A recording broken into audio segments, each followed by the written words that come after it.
Sing in me muse, and through me tell the story of those people skilled in all ways of contending, the Dragonlords, harried by fate and prophecy. Sing of the cities they saw, of the minds they learned of distant peoples, and weathering many bitter nights and days deep in their hearts, while they fought to save their homes and the lives of all Thyleans. Of these adventurers, Muse, most sacred of daughters, tell us in our time, lift the great song again. Welcome back, everybody, to Oathsworn Odyssey, the Dragonlords campaign here at TPK Roleplay. My name is Turk, or Turk Accented, whichever you prefer, and I have the distinct honor and pleasure of being your game master for the evening. But I am not alone around this proverbial fire. A crack team of storytelling aficionados have gathered to share with you a tale of heroism, woe, and triumph that will warm your soul and wet your eyes, and just all the good stuff. We'll work on that one.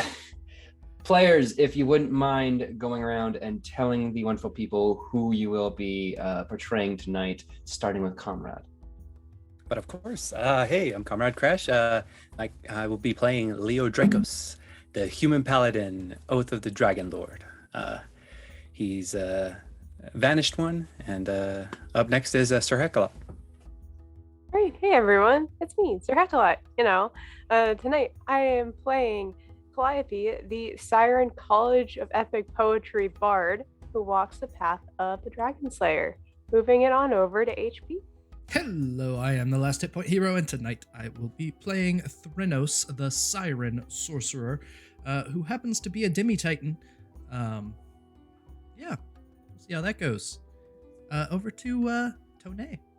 Hello, I'm Tony. I'm playing Eliana Legide, the prophetic elf cleric who walks the path of the gifted one.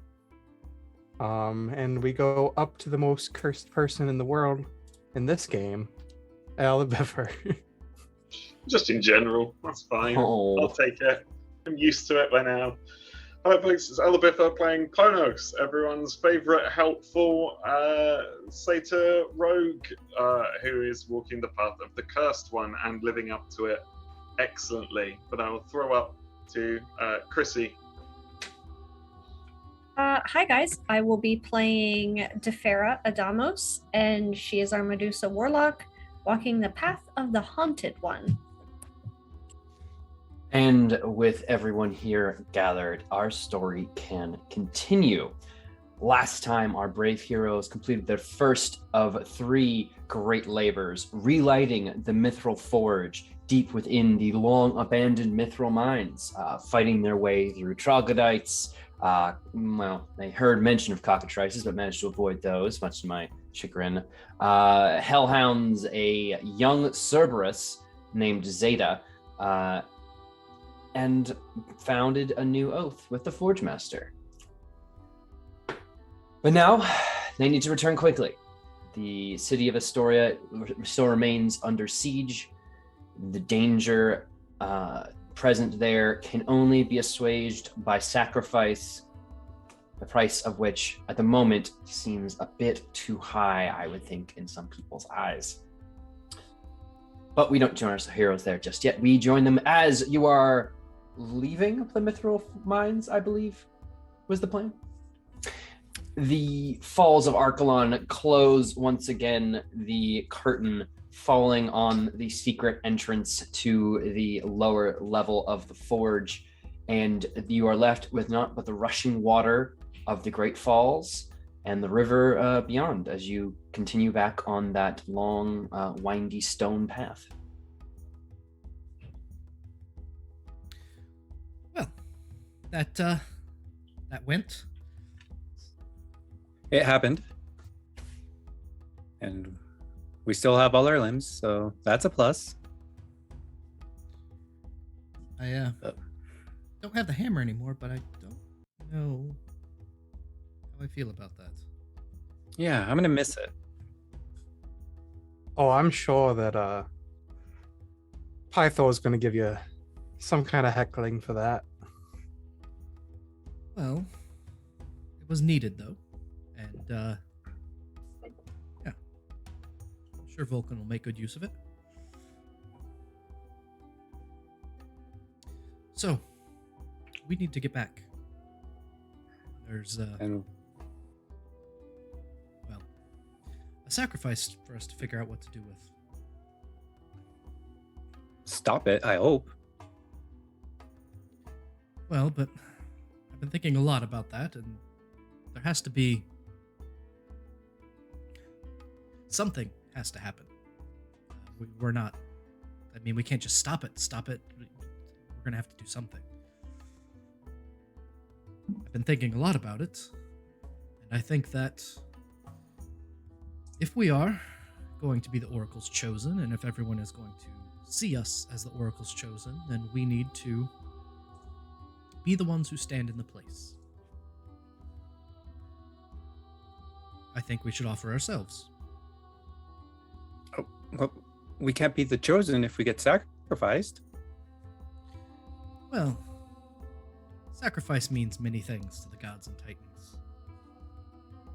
And especially the titans can be a bit dramatic. So I doubt it's just get tied up to a rock and killed. Something has to do the killing. Well, if we're there, maybe we could be the ones doing the killing. Oh.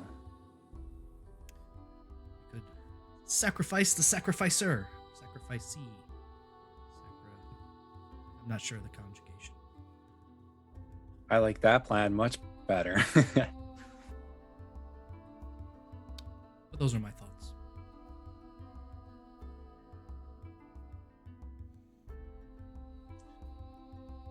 A quick note, because chat has dictated that things must occur a certain way.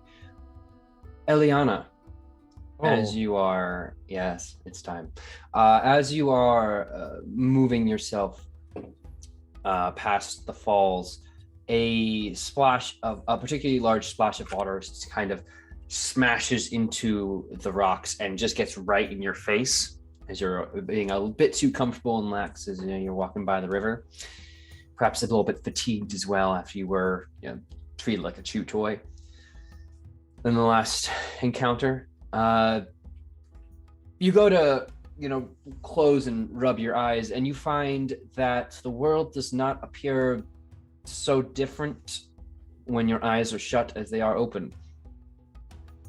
For today's session, you'll have blind vision out to 20 feet. Neat. As if my vision wasn't already all fucked up. It's fine. I believe that was Mr. Rogers you can thank for this. Anyway. Thanking Mr. Rogers for a boon? What? What alternate timeline have we fallen into? Stranger things have happened. Kira is, of course, very much in the front of your group. Well, no time like the present to hurry along. I would say we could run, but I think I'd leave you all in the dust. Might be best if we made sure you're at your full strength before we headed back into the city. Especially if you're going to go sacrificing yourselves, which I have thoughts on, but we'll hold them back for now. Well, we have a horn to blow and news to give to the centaurs anyway. It's going to be 2 days travel back. Put as much road between mines and town as we can and rest. Works for me, I guess. I mean, I'm not one to tell you what to do. I just kind of advise, don't throw your lives away. Stuff like that, We can. Would it not be best to let the centaurs know now while we're here in the area? I bet if we blow the horn and start walking, they'll catch up. Yeah, we're just, this waterfall will make it very hard for them to hear.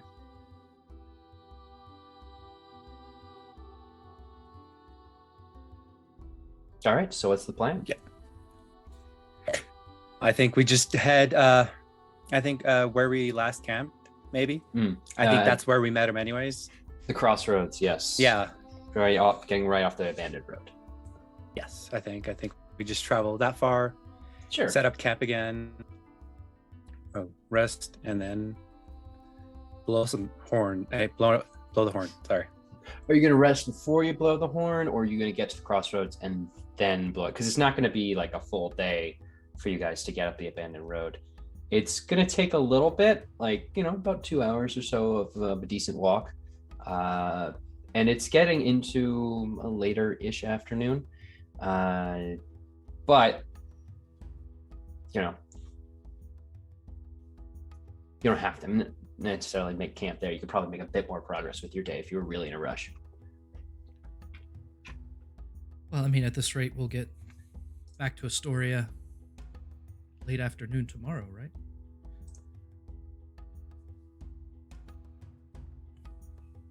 Right. If that's the case, I mean, sacrifice is overnight, so as long as we make it before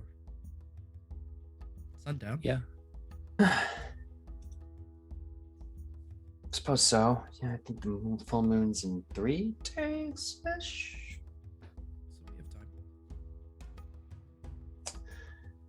Something like that. Trying to read Kira, the stars during the day. Stars are very easy to read during the day. There's just one light.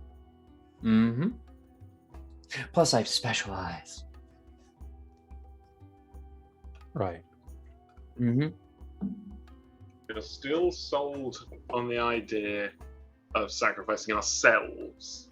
I was just opening the conversation. I figured it's something we should talk about. All of ourselves. Well, look, the gods like a show. The Titans like to impress. So I imagine any sacrifice would be full of pomp and circumstance. I'm glad you said that. You see, I was thinking to make them give up the daughter of a Titan for, it's going to have to be quite an exchange, surely. And your idea of offering 6 champions, even with the, pedigree that some of us bring, I think that's a trade they would entertain. That makes sense. But there just doesn't seem to be much in it for us. Me, for example, as one of 6. Now, they get the good end of this because they trade up from 1 pretty good sacrifice to 6 pretty damn good sacrifices. I wonder if there's a way out of this.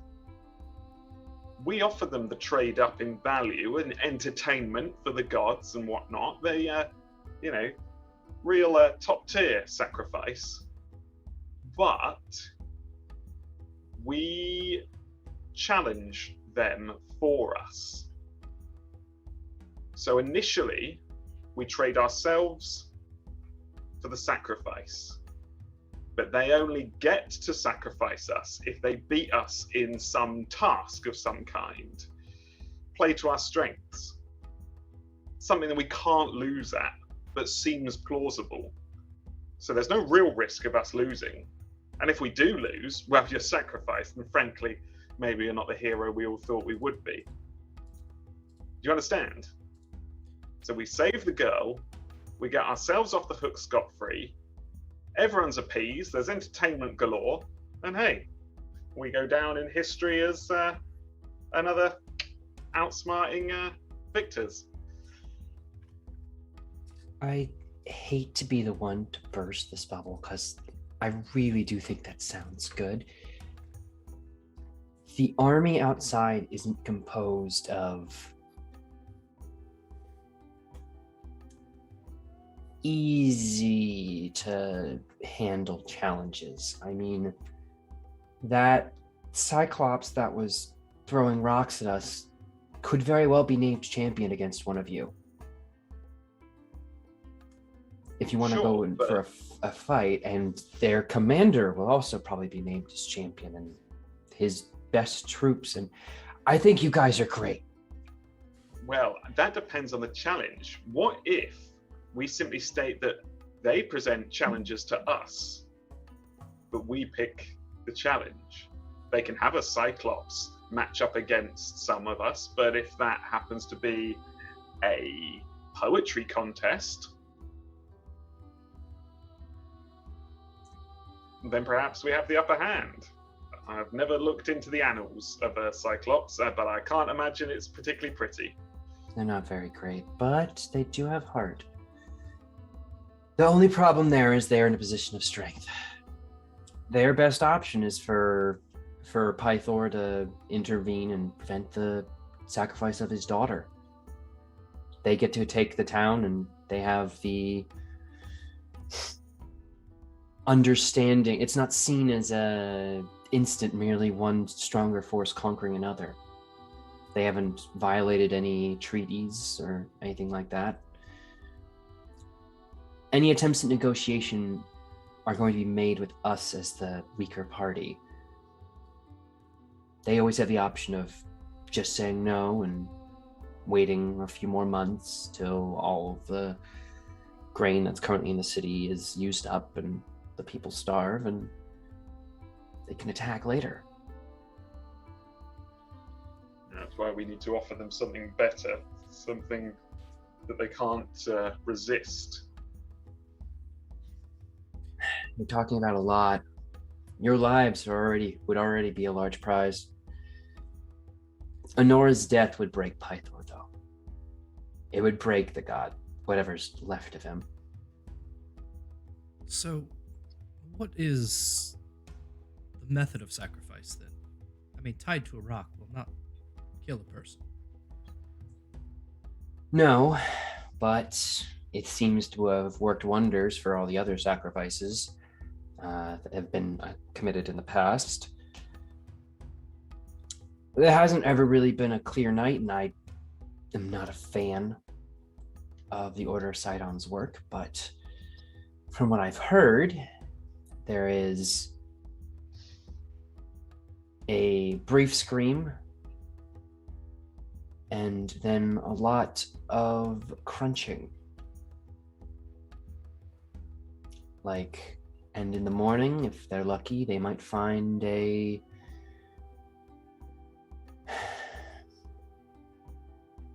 effigy-like part of their hand in almost made of stone.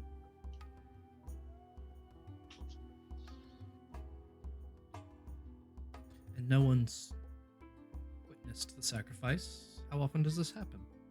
Rarely. Usually full moons on, I think they would do it mostly on Sidon's holy day. But it's typically a very private and secret ceremony, and no one likes to bother with the Order of Sidon despite their power. People think the more they look, the more strength it will give the Titan. So some things are best done and allowed to occur. So what you're saying is we don't have an option. You might. It's just them killing you in a very public way. And if you get in a fight, they could very well kill you. Would be bad. I don't know what's down there. It could be just as bad, worse even. But it could be better, too. Could be easier. I'm saying right now, in a straight up fight, you will lose. And I don't like writing anticlimactic poems like that. So we can't fight whatever mysterious thing kills the sacrifice. I mean, we'll lose in a fight, to them. We're supposed to be bringing hope to these people, Kira, and of all people, you're not as hopeful about this as most other things. I think you might have the best shot with your plan to sacrifice yourselves, because they'll leave you alone afterward. But if you go out into a field of battle with them, I need to get your bodies back into the city. Okay? That's whatever you do, as long as I can drag what's left of you back in, we can keep working on this. But if you go out to face them, they might use you as banners. It's a little hard to work with priests to bring you back if most of you is on making someone's, flagpole.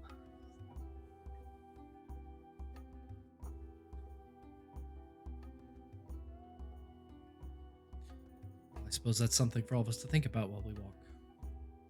Yeah, real cheery. Sorry. You ever hear the one about the two-legged centaur? It falls over real easy. Can I ask if that was basically just a Seda? Yeah. It's not as funny when you say it. Which two legs are missing? Is it two on the same side, or is it just like missing the front ones? So you have The to kind of ones walk on his that hands as wear well? the ones Like that would wear pants. With just that, Eliana's gonna take a quick, expeditiously walk faster. Mm-hmm. I'm not dealing with this. To think, Calliope, I started today on such a good one. Would you listen? I mean, the people that are supposed to be lauding our tasks and saying that our chances aren't good no matter what, but I think we're forgetting something here. There's something to be said for what we've done previously. All of those people in that tavern said that we couldn't fight that boar, or we couldn't defeat that boar. That Cerberus that we just fought said we had no chances. Either we are incredibly lucky, incredibly lucky to get out of each of these things, or our odds are a lot better than we thought. That's just my 2 cents.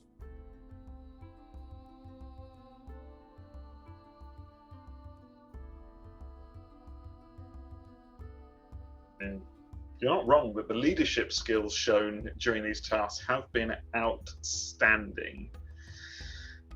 It's going to be quite an ordeal even for me to drag you through this one in one piece without leaving hand effigies left and right. But if that's the easiest way for the priests to pull you back in on pole or no pole inserted, then, well, I guess we have plenty to look forward to.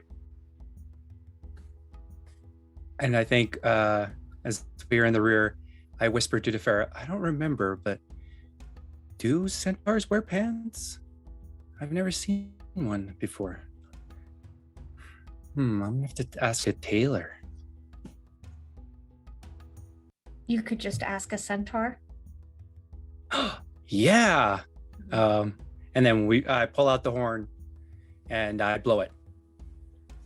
It rings through this large valley, and as you reach the crossroads you were at before, the group of centaur are there waiting for you.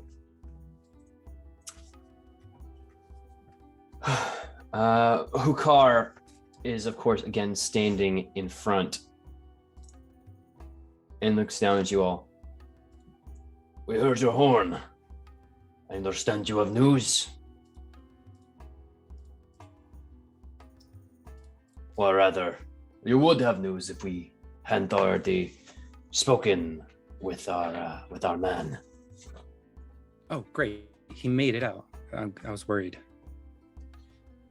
Yes, Kaluk is fine, recovering from his wounds.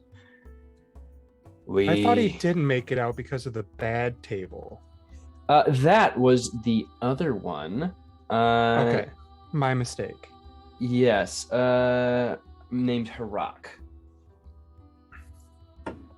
Was his name Dwayne Harak Johnson? No, it was Harak, and you deserve some respect now. Come on. Okay, I just wanted to make sure. The NPC we didn't meet is dead, Tony. Show some reverence. Oh, man, a centaur bad. is dead. Come on. Anyway, he sends. We withhold our end of the bargain and offer you what you are owed. But you have given me more than I expected. I only thought you would bring bad news and corpses, but you've returned my blood to me. So, I would aid you in your travels. How so? I understand the road back to your precious city is long. We can take you out to the rest of the night before we hold sacrifice for Iraq. Then you will feast with us, be protected under our guard. And then we will part ways. I imagine it will make your road much lighter to travel. We are on a time limit. I suspected as much. We hear tales of the armies to the north. Sidon wants one of Pythor's daughters sacrificed, and we're trying to find out a different way. Did he specify which one? I heard your god has many. I cannot blame him. Women are beautiful things. Aliana remembers, but Tony Super doesn't right now. Anora. His favorite. Anora, his favorite. That makes... a favorite daughter too. Unfortunate. It is usually good when you have so many to distribute favor equally. That way they cannot be held for hostage for too high a price. Your concern for Pythor's daughter's well-being is laudable. Well, she has not proven to be a combatant yet. Her father was a strong warrior. I would see her grow up to match him. We would like to arrange it so she can grow up. Either way, you may climb. I've noted myself and some of my captains have readied saddles of sorts. And they don't have like actual saddles. It's more just cloth that they put on their horsey parts. Their horsey parts? Their backs. They're non-human backs. It's difficult. There's two anatomies going on there. Okay, it's a mythical creature. What do you want me to do? Exactly. If you were to ever describe anything as a horsey part, I would immediately think of the back. That's my go-to thought. It is Oh, the must mean back. Oh my Classic god. back. most distinctive part of a horse. Exactly how I talk. Uh-huh. Okay, Anyway, so Do you need a cloth to cover your human parts? yep. Your back. The most exposed part. That's it. The bit that really needs covering. I wish I could go back. God, yeah, this is such... I wish I could go back. What was it now? Like Go back to 5 where the cloth months. is. 5 months, and let me know that. Just cancel it. I wish I could go back to when you cast me. Say yes all over again. I missed 2 minutes Yay. ago when Turk didn't mention the word horsey parts. Anyway, Are you, you. certain? It brings us no shame to occasionally allow riders. It is only the terminology that you closely associate us with your beasts. Right. Well, I suppose it's time to try something new. As Yeah. you mount one of the centaurs. There's not like a bridle to step into. He literally just offers you a hand down and pulls you up. So And do the Round- same for each of you. hug him around the waist. It's very is much human like, waste. Yeah, to be clear, yeah.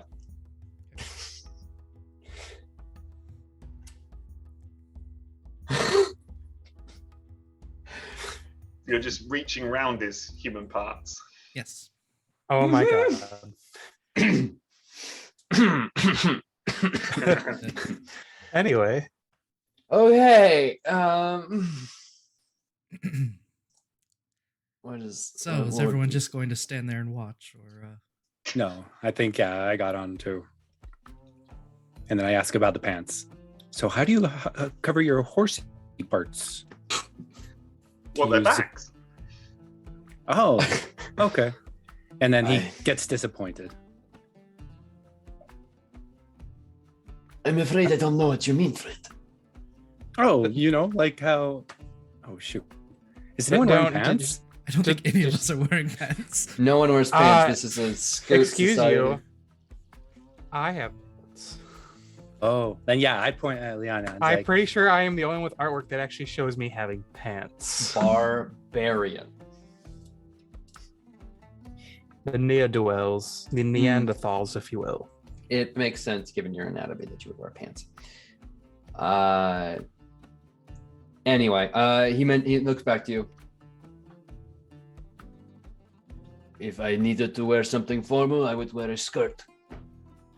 Perhaps a long gown around the legs. me too. More flexibility. It's good to let the wind, especially when you're riding. It's also useful for where you could put armor on there. Yeah. Have Charted. you No, go for it. worn armor before? No, but I have heard stories back in the olden days when our people were more well established and less harangued by pointy-eared creatures. We used to forge mighty armor for ourselves from the Gigans. Yeah. We will help bring things to order again. We look forward to this. But you would not be turning against your very purpose. Our purpose is to stop the Titans and hopefully, in turn, bring all of Thylea, I had to think of the name, into some sort of peaceful era. Stop what happened with Esther Ascalander. They all spit. Yeah, I can understand after seeing what he did nearly firsthand. You're older than you look. And this, of course, Oh. as you're all on the ride.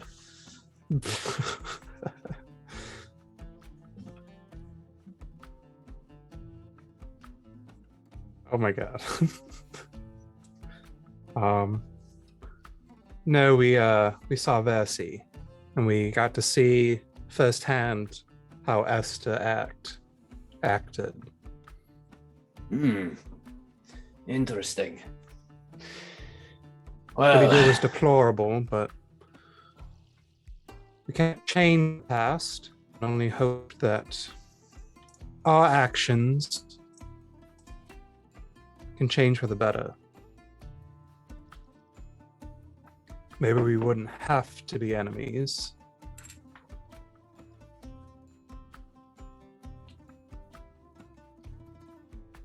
we could still fight a little bit, right? Every once in tussle. a while. A tussle now and then, I'm sure, friendly and all that. Very You'll have to friendly. stop, but maybe just stop doing it for bloodshed's sake. It's a good thought. A little boring, but a good thought. And unless there's any other immediate conversations you all want to have, they will help. They will carry you down this road at a much quicker pace. Being very careful with my language because you all.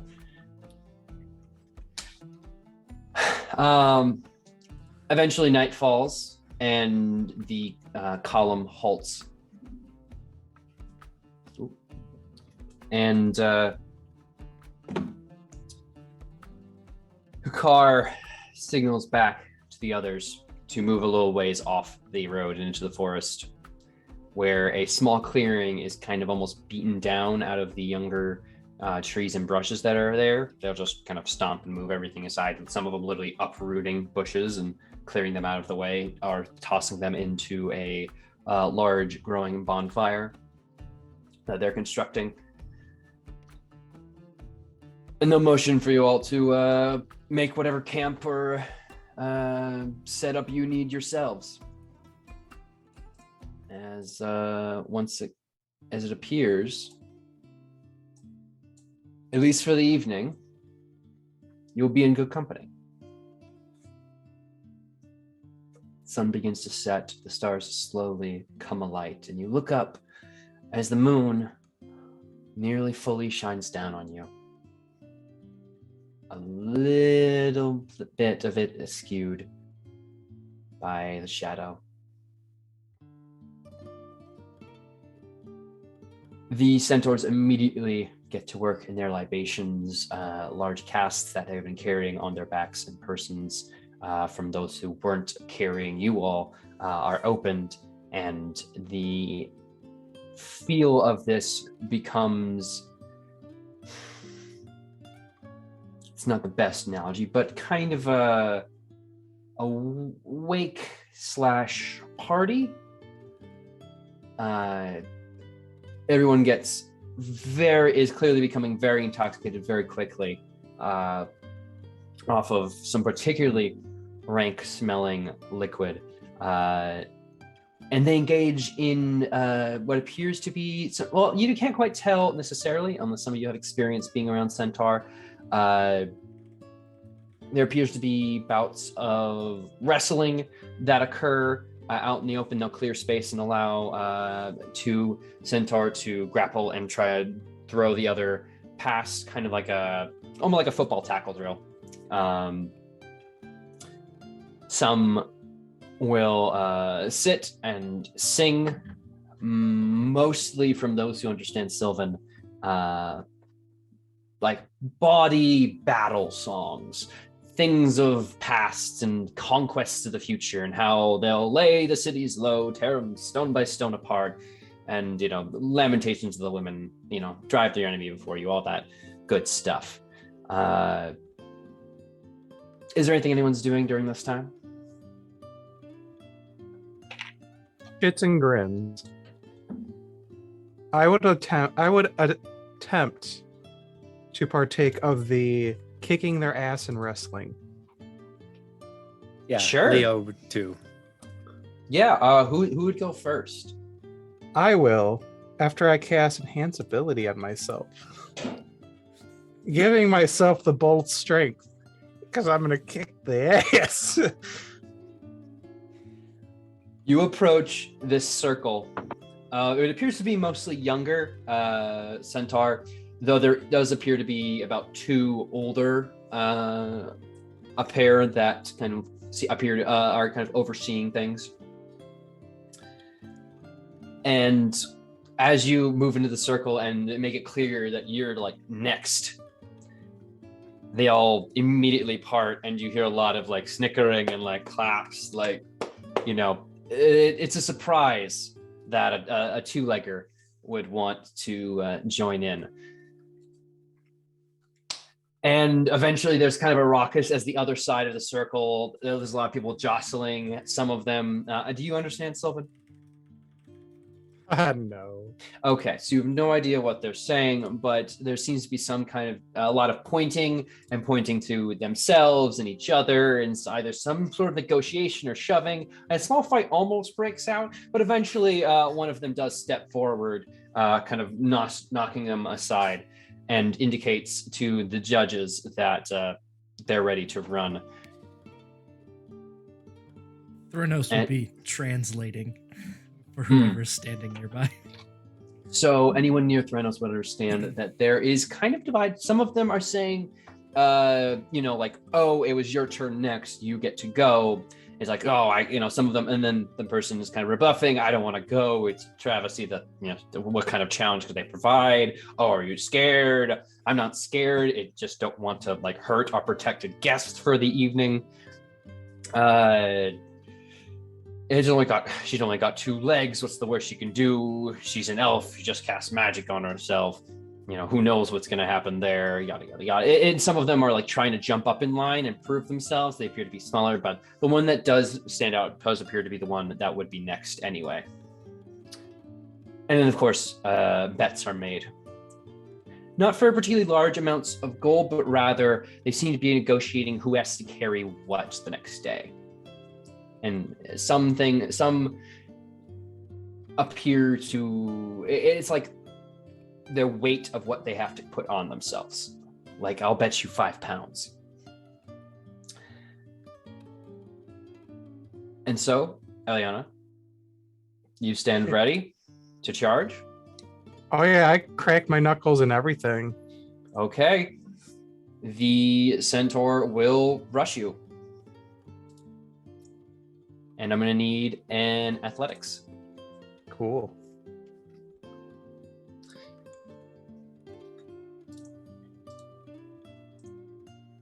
Okay, and a strength check for me.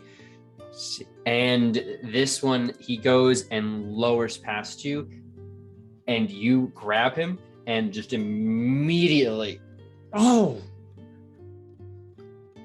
overhead, using your smaller form and larger burst of strength to haul him over onto his back. And there's this shock for a moment. And to everyone outside the circle, it almost is like, feels like there's going to be a fight about it. And then there's someone starts like, yeah! And they'll start cheering and laughing. Some of them slapping each other out back. It appears you are not the crowd favorite for bets, though. So if you get any side eye tomorrow as someone's putting on an extra pack onto their backs, you might understand why. Sucks to suck. Should have went for the sure thing. The judges indicate that you should shake hands and help your opponent up. Oh, I will. Yeah, Eliana's got manners. I'll take flank as they trot away. No, that's so demeaning.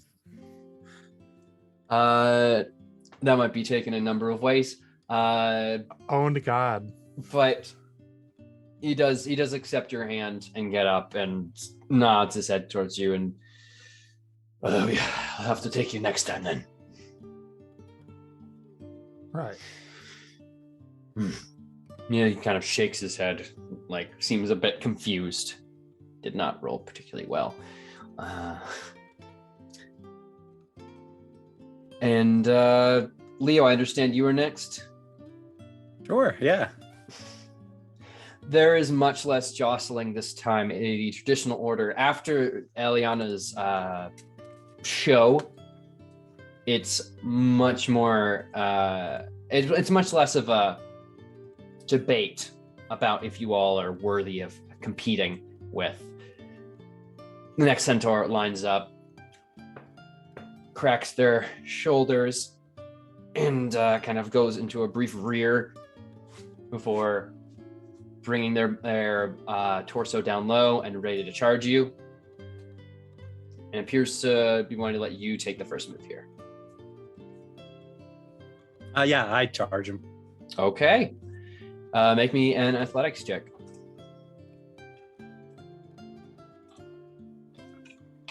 Ooh, 12. Ooh. You charge in, and for a brief moment, you kind of lock hands, and you're putting up a good resistance.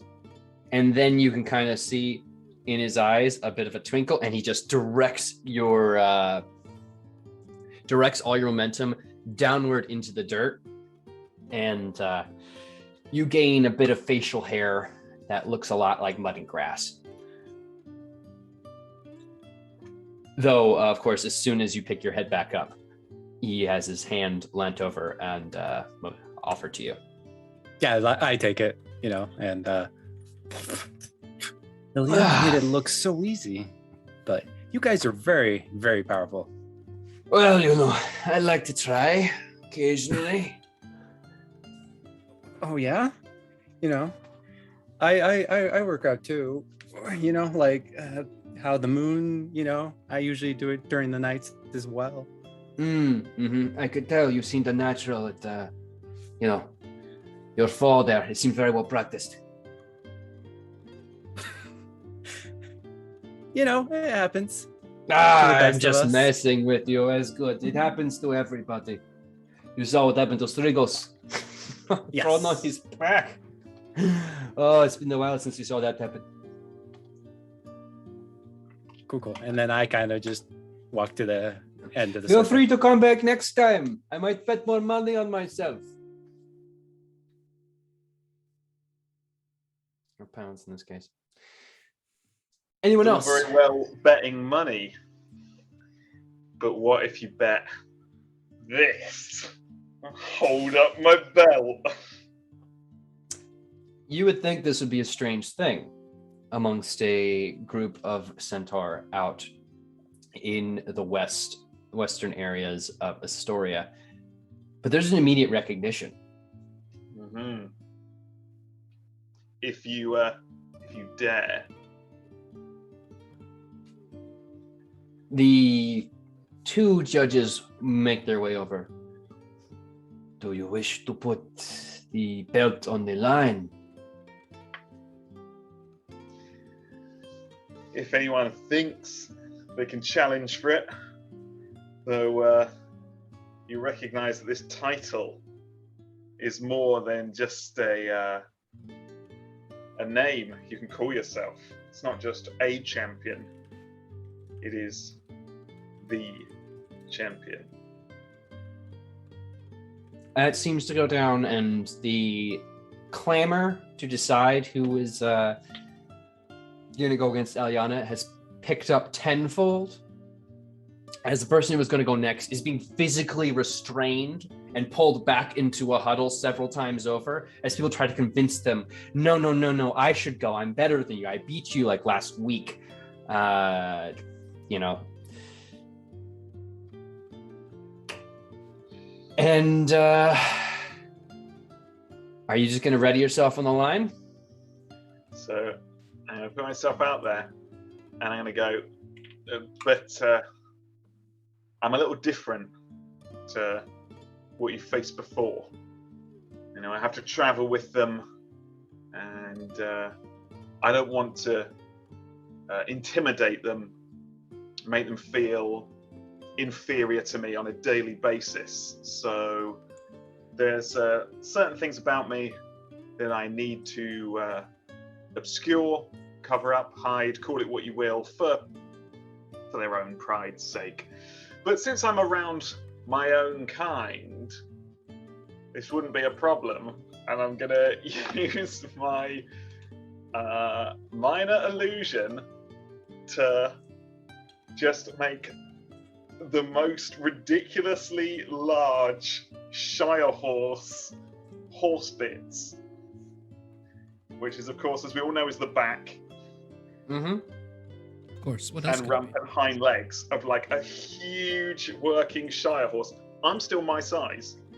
I'm still like 5.5 foot with my like goat legs, like inverted kneed goat legs at the front.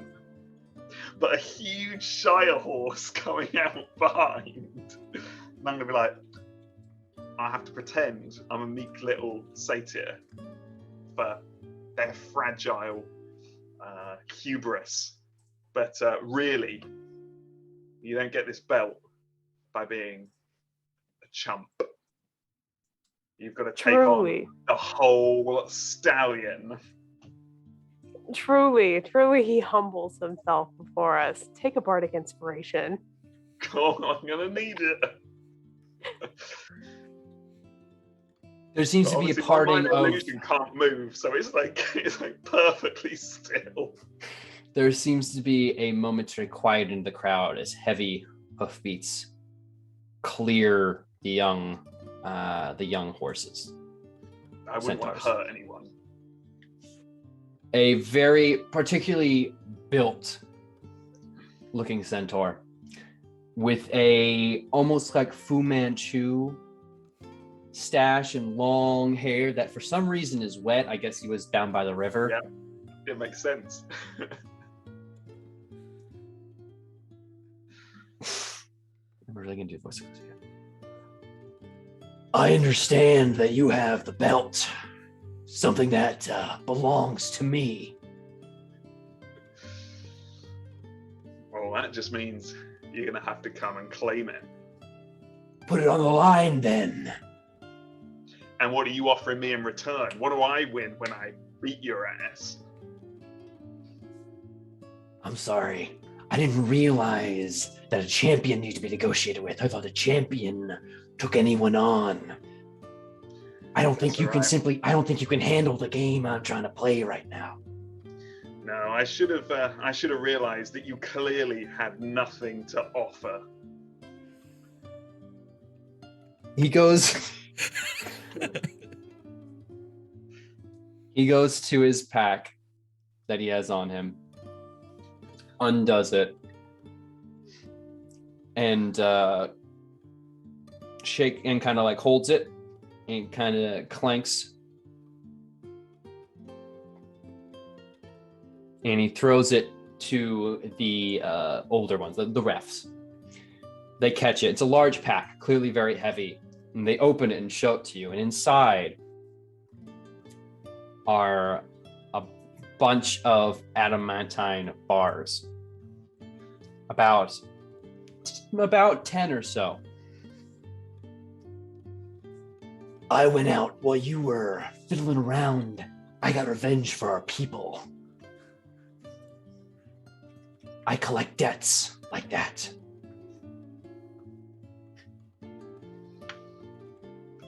Well, while you're out collecting debts, I'm out collecting names. And I'm about to add you to the list. Well, let's do it then. So right before that happens, Defera is going to yell, and it's going to be a little bit dramatic, as if she's like very concerned, overly concerned about Ponos, and she's going to run up to him and whisper something in his ear and just like gently touch him on the face and cast mage armor. It'll be fine, I'm a champion, don't worry about it. But also he'll Yeah. just fine. he'll get on the line and take a large swig of a canteen. Immediately mist in front of you. Let's go, little man. And he'll wait, and the refs are going to look at both of you. Nod to him. He'll nod back. Nod to you. We'll back off, clear the line, and indicate you can, and indicate start. And he's going to immediately rush in. What I want to do is, as he's running towards me, make myself, stand as still as I can, wait to the last second, and when he's about to hit me, I want to drop and form a conveniently shin-height ball. So my body, my fake horse body is still there, but I'm a perfectly trippable size. Okay. Can I use shape water to make the mud a little bit slippery from what he just spit out of his mouth right before he gets to Ponos too? Not quite enough water, and he's past that point Okay, now. He is cleared very quickly, and he rushes towards you, full speed. I would ask you for a roll, but some things are predetermined.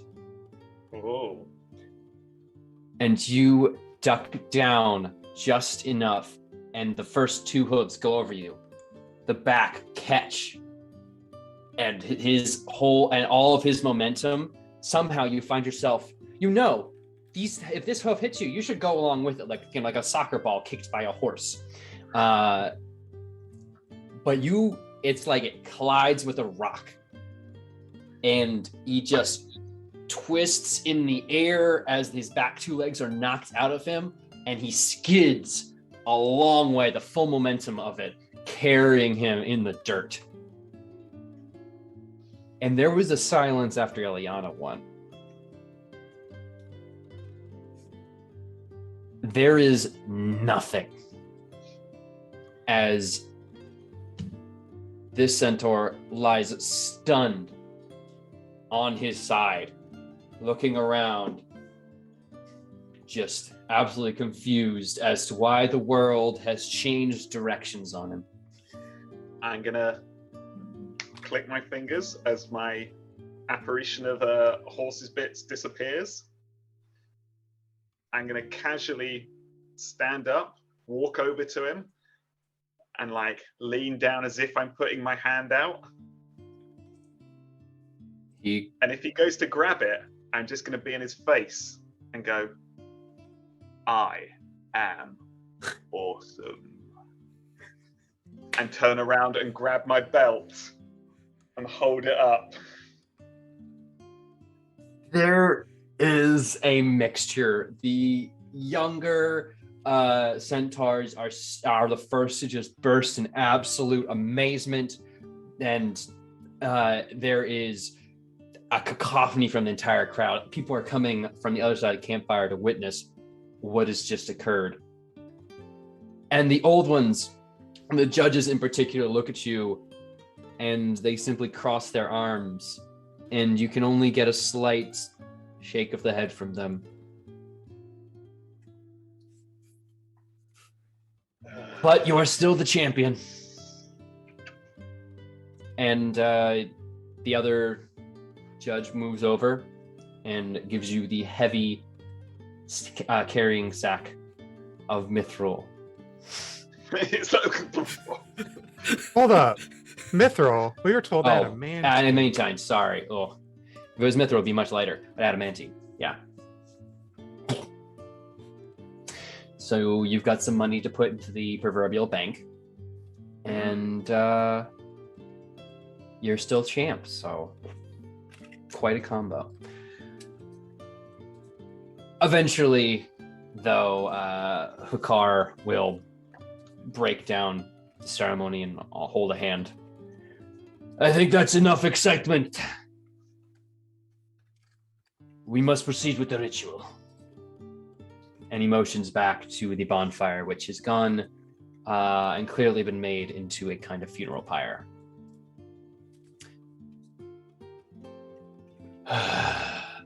Hurak was a member of our clan. He was not of my blood, but any who follow me hold a place in my heart nonetheless. He was a strong warrior and protected my kin when none else could. Though his enemy was a foul thing, he fought and died with honor. There is nothing else any one of us can ask.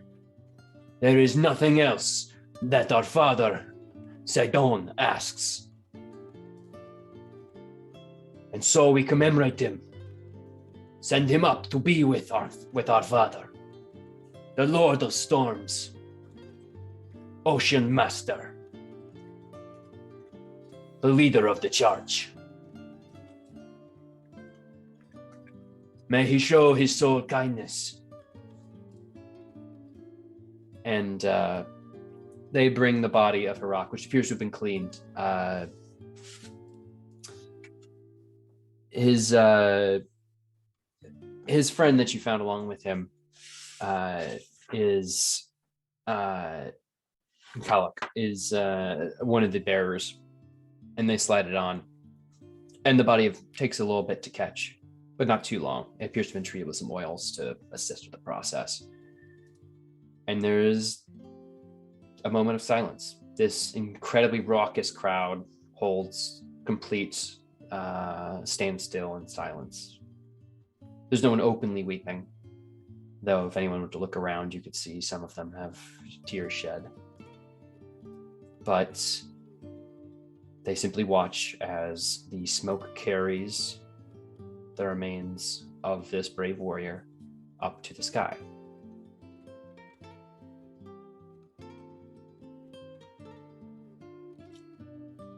There are those who stand vigil and those who, after it's clear the burning has mostly done its work, begin to retire for the evening. And Hukar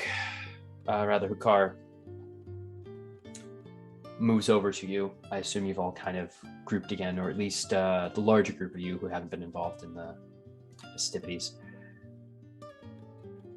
I thank you once again for the kindness you showed my people. You are not the ones I would have expected to receive it from, nor to the extent you were provided, but it cannot be overstated what you have done for me and my people.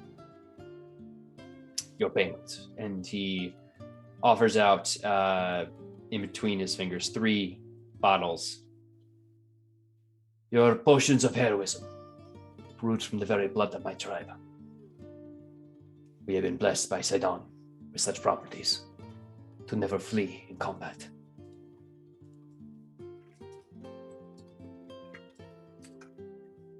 Your reward honors us.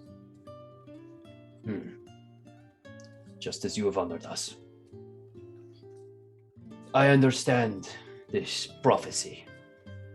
Messengers going to the army have shouted it to the hills and back.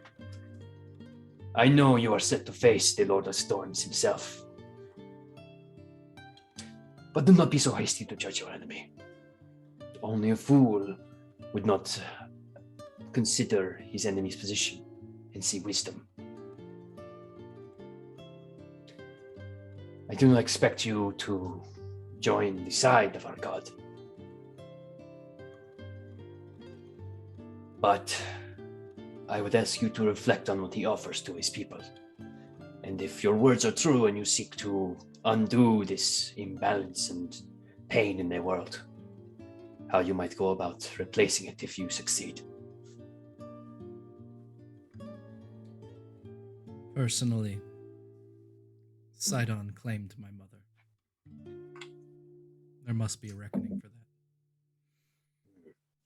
He claims much. I have lost kin to the storms. It is the way of things. Nature cannot be stopped, and he is the nature. But here we shall see. But no, in his destruction, he provides fresh land for the plants to grow, for young to be born, soft pastures, so their knees may grow strong. There is a kindness in destruction, I think, if it is done rightly. I would not say your mother's death was done in such a way. But it has forged you. It has made you better, no?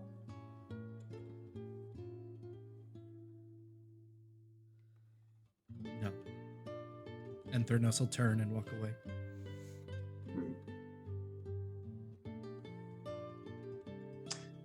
I apologize. Perhaps my pulpit is not fit for all ears. You may rest here. We will be departing in the early morning, but we'll ensure a guard is posted at all hours and that one of you is awakened upon our departure.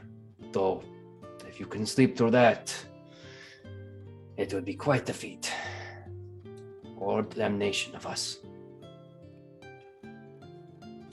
I hope our paths cross again, Chosen.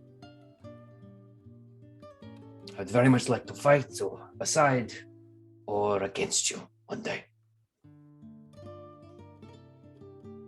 I'm sure it'd be nice to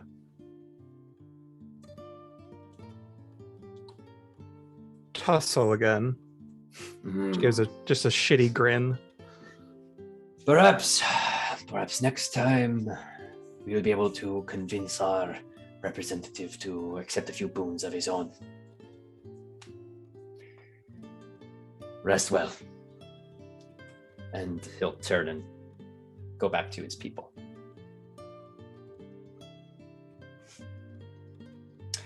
So, what's the plan?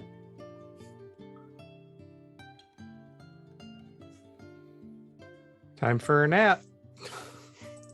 Okay. Well, if there's no other things that need to be said or done or did, you can all... Oh, sure, please. Say, when Thrynos walks away, he is going to go up off to the side of the camp, away from everybody else, and mostly just talking to himself. Reach out to Sidon. See if there's any connection there. You offer a prayer of somewhat, or do you just kind of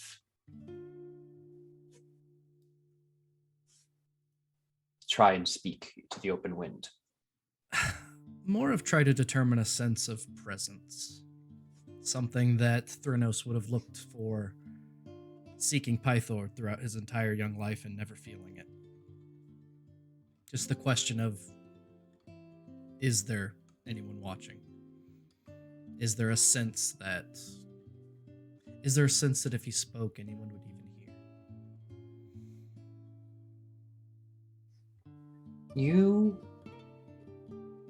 offer your words to the wind. A force claimed by Sidon himself. The breeze carries past you in a soothing motion, and for a moment you feel a familiar sense of loneliness. Looking up to the skies, you see the stars and constellations that have marked your entire life. They have been there through the good and the bad.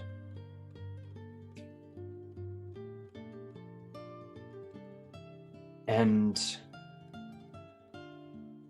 if you were expecting some divine intervention or reappearance, nothing manifests immediately. But you do feel a hand on your back. Hey, you all right? Centaur really get all up in it, you know? I think it's because they have so many stomachs. They got the human part and the horse bits. I think it's just very confusing for them too. So they have to go create all this crazy philosophy stuff.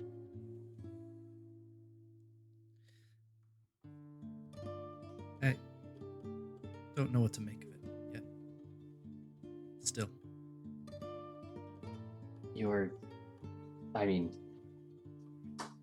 Sidon, that whole situation.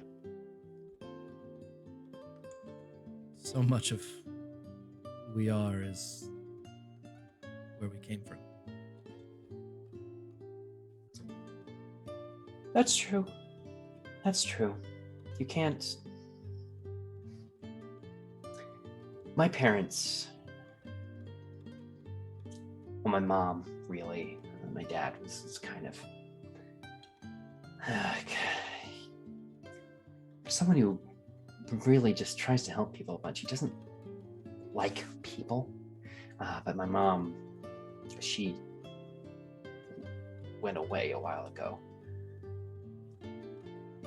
And I felt really abandoned too.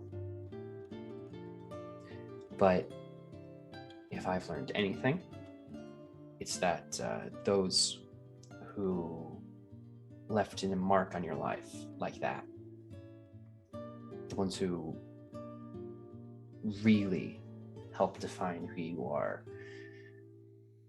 have their own way of sticking around. Even if they can't say it, or show it, or express it. It's in you, nonetheless.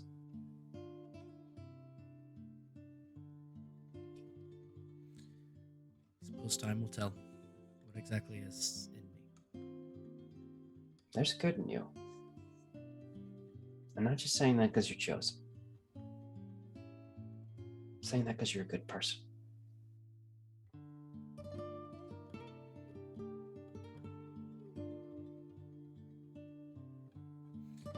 To bed then.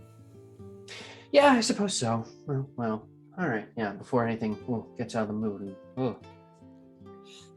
I'll go. I might go try and take another sip of that party juice they got back there. That'll knock me out, maybe. Anyway, you enjoy yourself and rest up for tomorrow. I'm sorry it's not going to get easier from here, but we live in interesting times. We'll find a way. I hope you do. I've been working on this really good rhyme for you, and it would suck if it ended in this melodramatic thing. I mean, it's a lot of growth and epic sweeping build up to great things. It's easy because you can fly. It really lends to the metaphor, you know?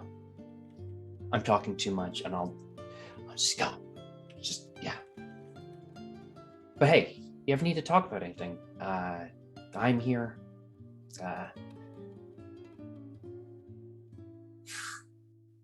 And I can help send messages to others if you need to talk to them.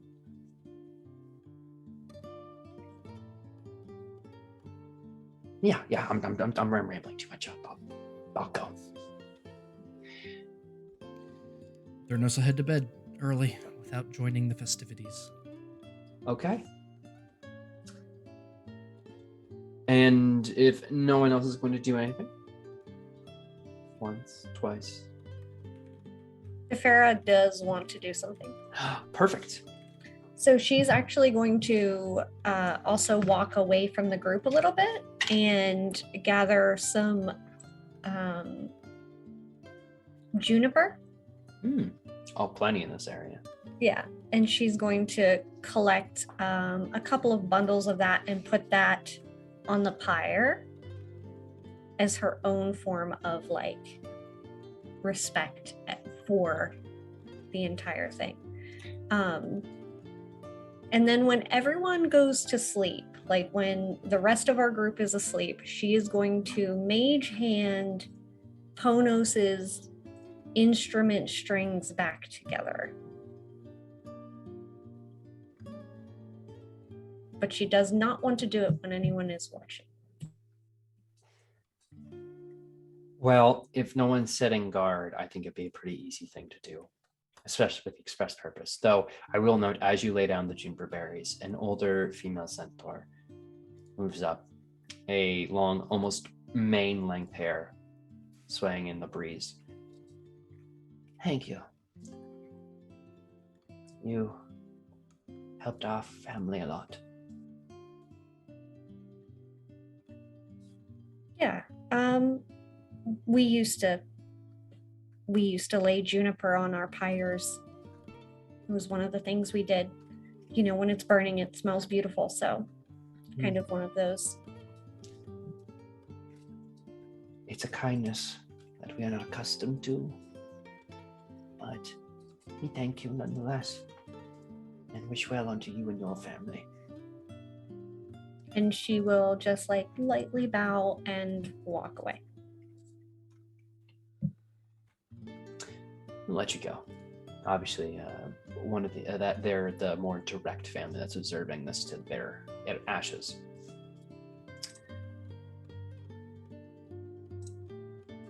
And You know, No one- Leo.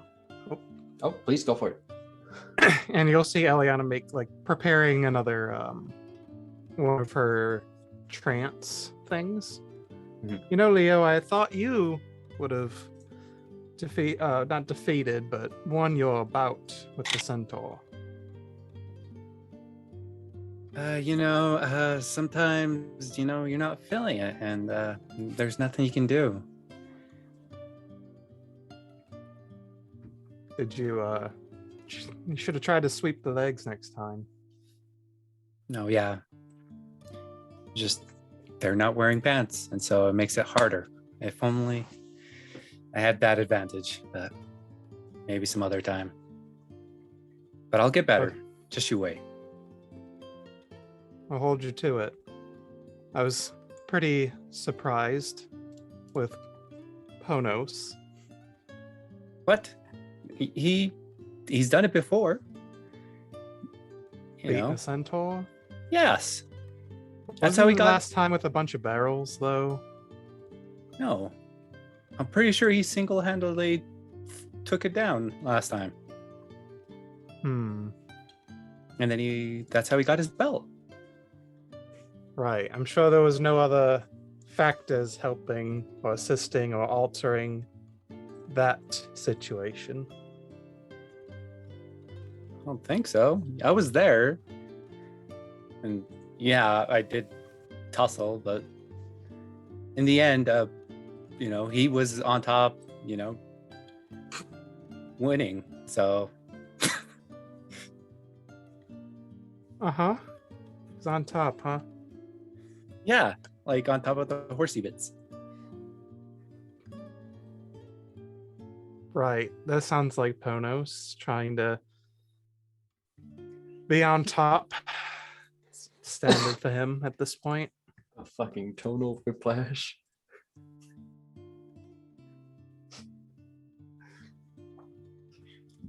I hope he feels like he can, I don't know, be a little more confident when it comes to situations in the future that require a little Confidence? more. He has this facade, I feel, where he acts confident, but I feel like he truly fears actually fighting. Huh. He's just, if he doesn't need to, he doesn't have to. Well, that's why I'm there, I'll take the beatings and the poundings.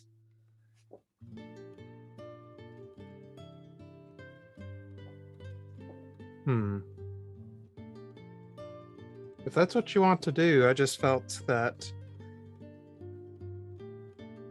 I don't know, maybe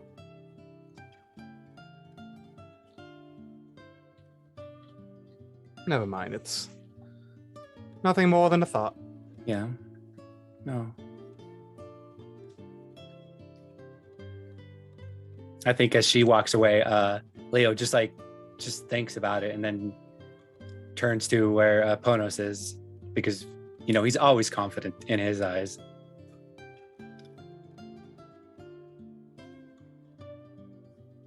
And then just goes back and heads to his bed. And with that, you all can take a full long rest. Yay! In the morning, early as the dawn is breaking, you're all can be awoken to a thunder of hooves. As you move out and look out of your respective tents or bags, sleeping mats of sorts, and the campsite is being quickly emptied, fires stamped out, and the herd is moving on. Though they will, of course, some of them will wave towards you, offering hoops and hollers as they move their way into the forest.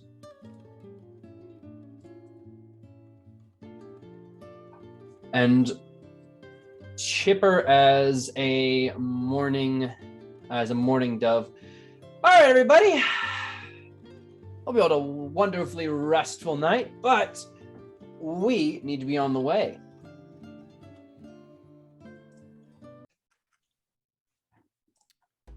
We do.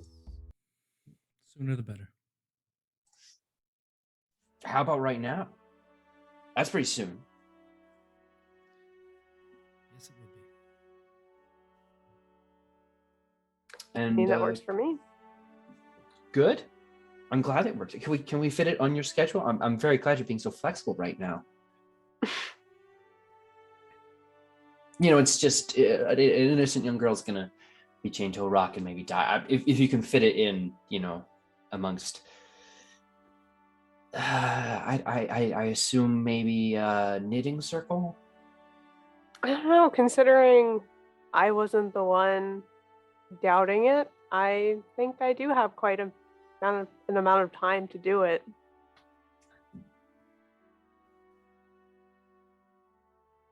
I refuse to acknowledge you have a point. Anyway. So,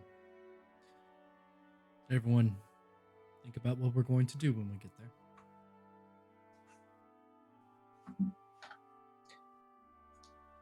If I could make a suggestion, report into Pythor.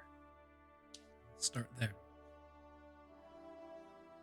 We can at least ask and see if he knows what to expect. I would think the gods might, even if no one else pays attention to what goes on. You'd think, but we'll see what state he's in, and A drunken maybe smack him around. Well, smack him around a little bit, and that'll be fine.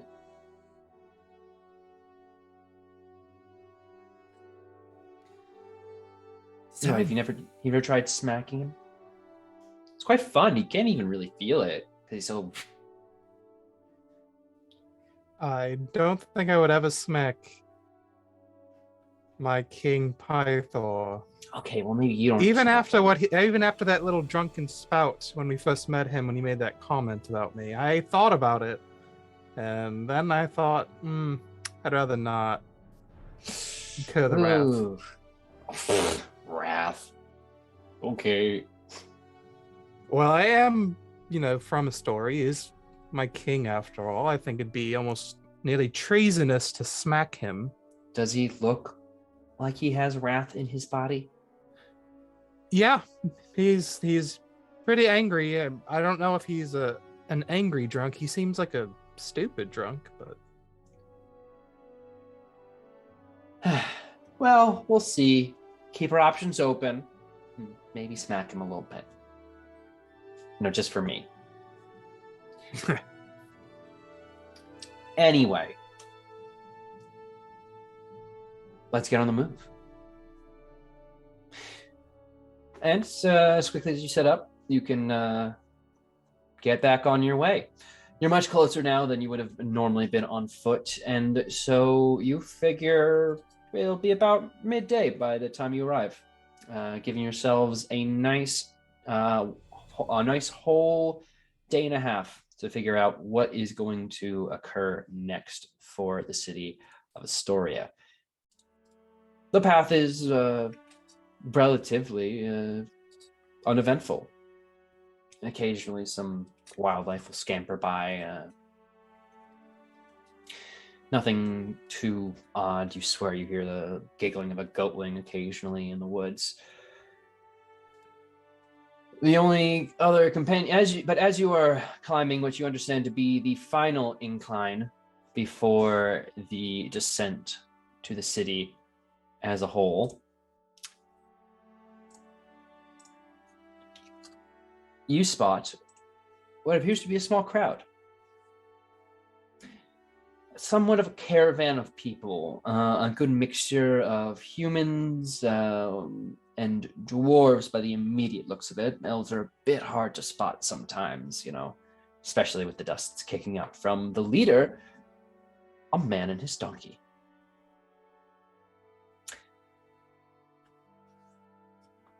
Pavlos is making his slow and steady pace next to Apollo, occasionally bumping into each other, letting loose a few rocks, but never spilling their cargo, as it is appeared to have been laden with fresh barrels.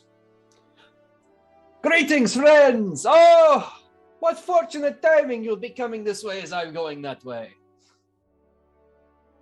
Hey, well met. How are you? I am doing well. I have fresh business, but my legs are sore. I don't suppose you could carry me the rest of the way, eh? No. You have more important things to attend to, I'm sure. It would be no problem at all. A nice workout. Oh, I don't think you could. Or at least I don't think you should. That army does not appear to be having a good time. But, I suppose that's what you're heading back to do, yes? Somewhat. Somewhat is better than nothing. I don't like to do nothing, though I think I'm going to give it a try. These fine dwarven folk, he motions over as a group of particularly grouchy, as you understand it is early in the morning for them, dwarves grumble past and throw up a few smiles, though one of them does toss a bag towards Thrynos and Calliope. It's payment. For what? Clearing the mines. Letting us bury our dead. It's 50 gold pieces. There's a bit extra in there because, well, Vulcan said we had to be nice. Something about saving the... You know what I mean.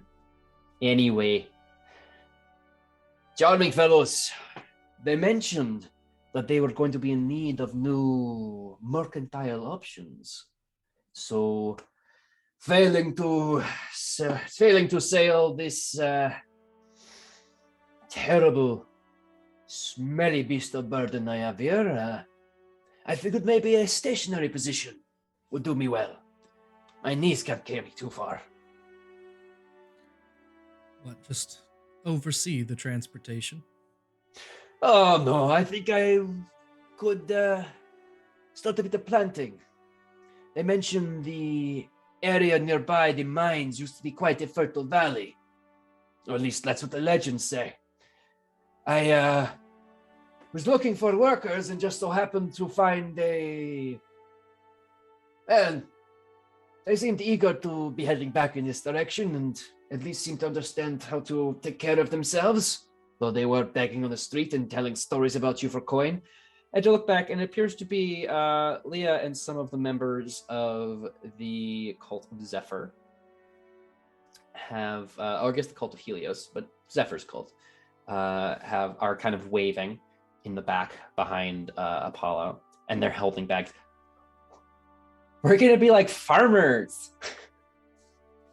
It's gonna be good. We're gonna be like in tune with Thylea. I'm going to look at Calliope and start counting a handful of coins out of the bag to cover the start of their wages. Wait, you can't say words like that around them. Come on.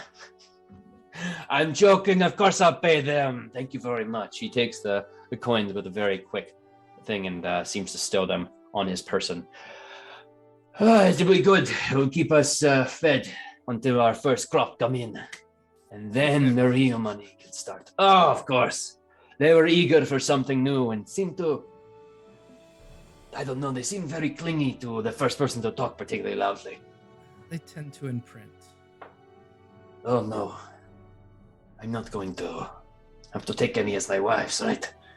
I'm going to have to move mine up from Mithros. No, more of a mother duckling situation. Oh, no. Well, if you ever find your way back near the mines, lend a nose to the sweet smells of ripening grape, and you will know where to find me and my people, my employees. Employees. I think that is the most enthusiastic way I've ever heard anyone say that. Yes, they are full of it. I don't know what it is, but they seem to be full of it. And we'll just see how long it takes for all of us to get sick of each other, eh? Hopefully by then all the seeds will at least be planted.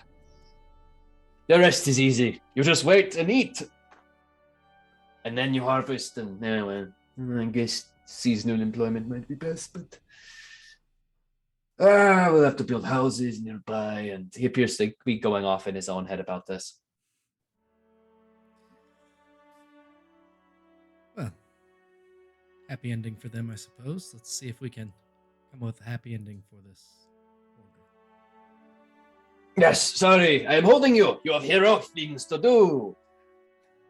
The next time I see you, I think I will name a vintage after you all. Perhaps one for each of you. I wonder who would go first. At the moment, I think it would have to be you, Threnos, because you did just give me some good. Consider it an investment in all of our futures. Oracle's chosen wine. I think I could do something with that. And come on, let's have a business meeting on the walk, Apollo. And the donkey and he trot off. Safe travels, friends. Best of luck in your ventures. In my vintages, I think you mean. Ha! They're either going to fall in love or kill each other. What, him and the donkey? Him and all of them. Oh no. Either way, we should probably check on that eventually. Just to, be sure no one else tries to eat people.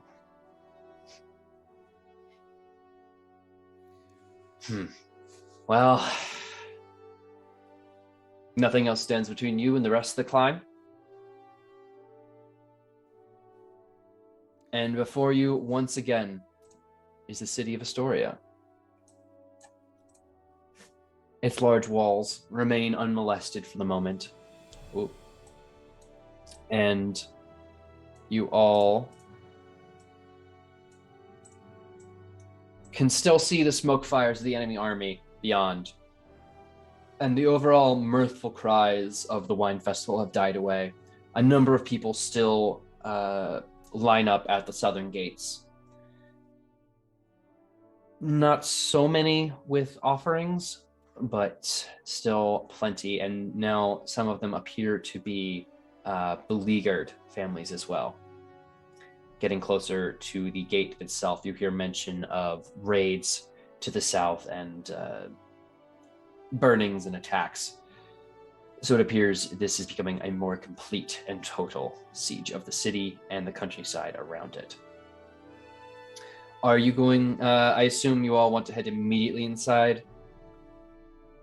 People will look at you as if to give you a dirty look, but will recognize you as you all have recently gained an extra level of fame, and will give you deference to head quickly to the front, where Captain Alcrates will stand at attention for you all. We have been anticipating your return. Has your trip been productive? We had Vulcan himself left the city not a few days ago. We assumed the best. Your assumption's correct.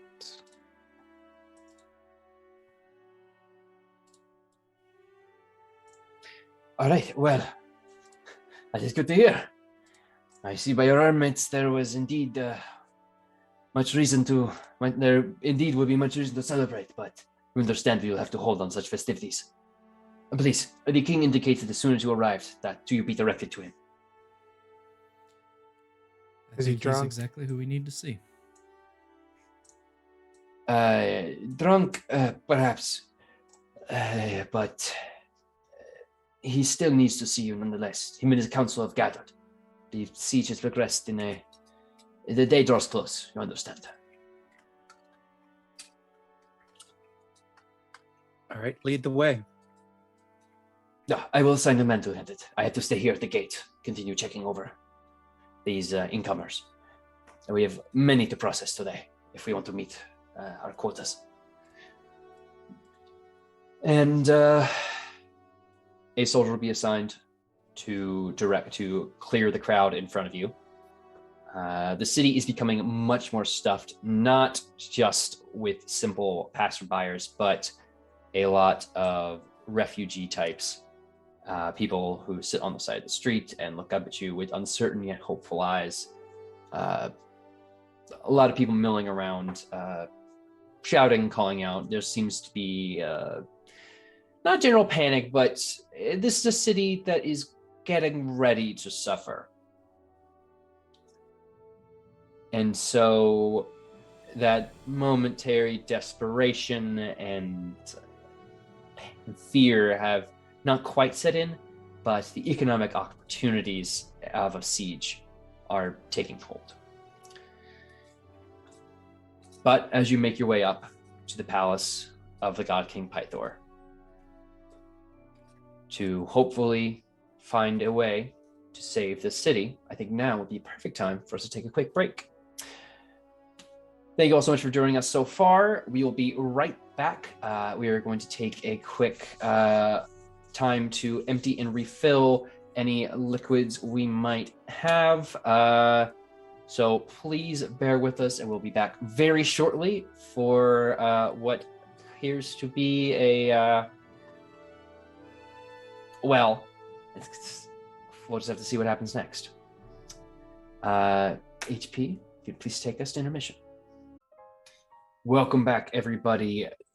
We have returned from our break and are ready to get into this ongoing tragic situation. Heroes, as you make your way through to the God King's court, you enter into a scene that wouldn't strike many of you with military knowledge or historical knowledge as too strange a thing. A large table of advisors sit here, arguing amongst themselves. Pythor looks around the room, occasionally assents or shakes a head at a question, but for the most part appears to grip a bottle as if a man stranded at sea onto a rock. The arguments you hear seem to be the various options of what to do with Princess Anora. Some are in favor of resistance, shouting strongly that these walls have held for hundreds of years, never having fallen to any invading force. Military moves can be made to the south, and supply lines cleared to Mitros, and we will turn these invaders back one at a time. Their numbers are useless in the funnel. Basic military, big chesting. Others advocating for a retreat of the city, sending the majority of the military force south to clear evacuation routes so that people can quickly move to Mitros or other smaller towns in the way, and a delaying defense can be set, with the military buying time and lives with their own. Others are insistent, a smaller group still, are insistent that negotiations can still work. It was not so long ago. This is an army that seeks our destruction. These lands, yes, but an army nonetheless with leadership and structure. It's been proven in their initial skirmishes. That means that there must be something else that can be negotiated for in a very small percentage. Add on that they should just see what the best deal they can get for turning over the city is. If there is hope in this room, it is slim and hiding in the shadows. But that's the scene you enter into.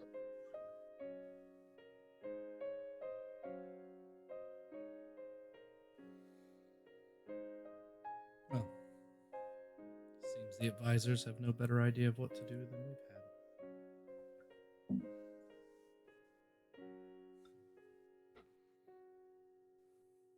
Shall we join them and see?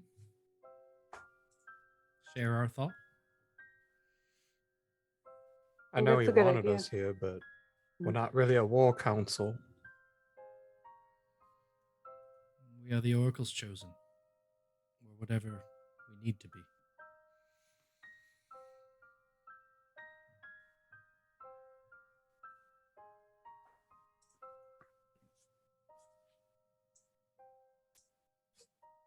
Thrynos will approach the table So, these are the ideas that have been brought. We advise that one of the military advisors stands and nods your way. These are the options we have. Save for the sacrifice and acquiescence to the orders of the Order of Sidon, we're simply weighing our options. It was what Lord Pythor requested.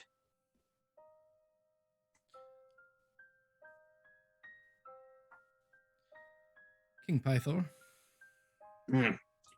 Yes. Yes. Sidon appreciates strength. Does he not? He's tried to claim the title once or twice. Didn't help him against me, but storms are a kind of strength, I suppose. This sacrifice that's planned. It's not planned. Well, that is the current request. What if we stood there instead? I'm not letting anyone throw their lives away to these. And some of the advisors do appear to give it some serious consideration. Looking back, would you be amenable to that? When a man wearing a more formal toga will motion towards you. Princess Anora was quite keen, I believe, but we've heard mention from the Order that their secondary request would be for your entire party in Anora's place. We walked into this room and listened to a debate of how to save the most lives while losing the fewest. That's really what every plan was, wasn't it? Whether it's the soldiers that we leave to fight, or the all-out war that breaks out, or the concessions. This sacrifice. From what we've learned, they don't just die, something takes them. We are the chosen. A sacrifice that cannot be taken. Well, that's a blessing even Sidon's most zealous followers couldn't ignore. But yes, but you understand the loss of morale, not just our troops here, but across Thylea, if news of these most recent chosen would end here. I wouldn't advise we allow them to follow this line of thought. In fact, someone gone to secure Anora to ensure she doesn't do anything silly. And at that, you are going to hear the door behind you again press open. As the entire group turns. Standing there is a young girl, no older than 16. Her whole body upright and imperial in its authority. Her hair is a deep, dark black. They frame eyes that could only come from the lineage of Pythor himself.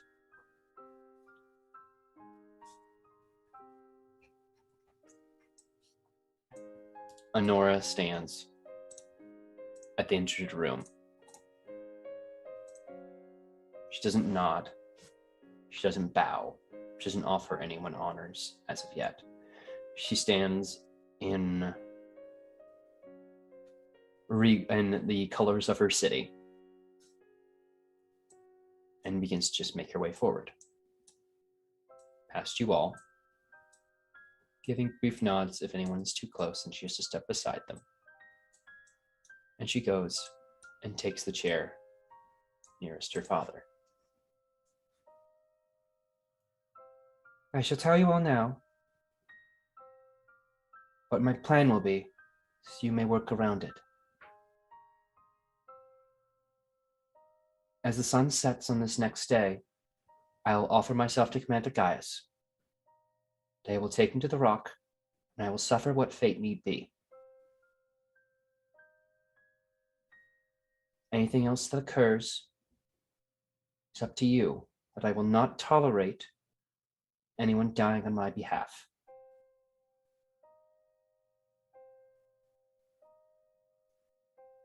I will give myself for this city, as any of you would do for me. That is my place.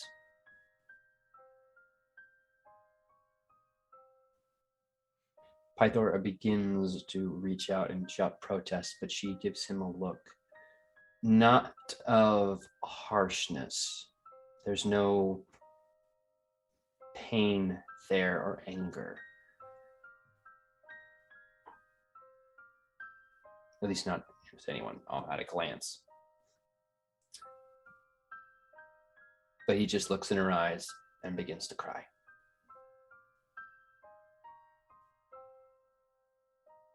She turns to you. I know my duty, heroes. You have yours.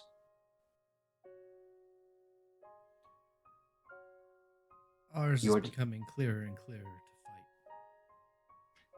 For all of Thylea, not Estoria.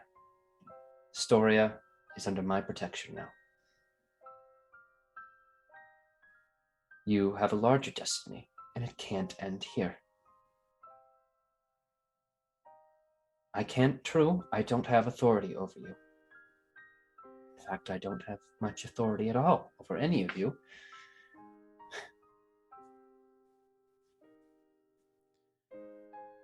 But I want to make it very clear.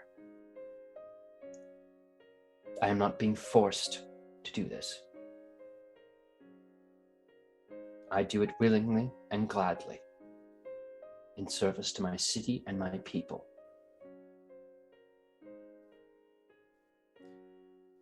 A noble sentiment, princess. But this is a fight. And you talk of, a gesture to the advisor, you talk of the loss of morale if the oracle's chosen fell. What about the loss of morale if the oracle's chosen didn't stand? Where we allow this to happen without a fight. That we accept that because the sacrifice is the way things were, that's how they have to be. That's everything that we're fighting against. We want to see a new Thylea. We want to see a whole Thylea. We can't do that allowing the same brutalities to continue. I'll look at the rest of the party. I still say we fight.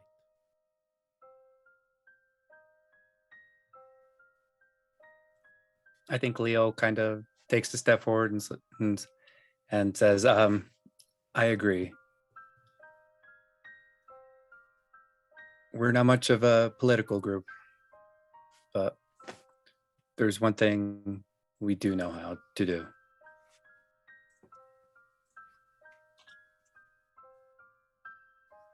Yeah, look here, love. Like, it's hard. I know. We all know, as well as you do, that being told what's expected of you is hard to deal with. And thinking you know what people want from you. I'm sure Pythor sat there, feeling his head hanging off his shoulders, is in the same situation. we're all told what Pythor's meant to be like, that he's meant to be strong and courageous and just and a bit bawdy, but a good laugh. And, you know, what does that make him? He's a drunk. In the nicest, you know, I don't mean any disrespect, Mr. Pythor, sir, but, you know, you're not exactly what the legends told of. And I'm sure we aren't either. All we've had so far is people saying, go on this test, follow this quest. You're meant to be a voice of the people. You're meant to be a voice of the land. You're meant to stand up for these things. You're meant to portray those things. But we're just folks that are trying to get by and understand what the hell our places are in the world. So I see you sat there in the chair looking all stern and stony faced, and you got to go out and be a sacrifice for the town because it's what you were meant to do. But if we all did what we were meant to do, and we all did what we were told to do, and we all did what we were supposed to do, none of us would get to do what we wanted to do. And I understand the influences on you as saying this is what you should do, and so you think that's what you want to do, is lay down your life for the good of the city and to make a good image for old Pops sat there. But really, wouldn't it be easier at the end of the day if you just fucking didn't? And let us do our jobs and sort this whole mess out, and then he can go and have a good party and have a couple of drinks, and you can do whatever it is 16-year-olds do, and we'll, you know, we'll do our jobs to make it easier for everyone. Do you think I don't want to do this? I think you want to do this because, you know, as much as being a sacrifice sounds like a good laugh, and you don't have to worry about, you know, owning a home one day and sorting out taxes and things like that. It's all things you'll never have to deal with, which, believe me, would be terrific. But ultimately, wouldn't it be easier if we just sorted it out?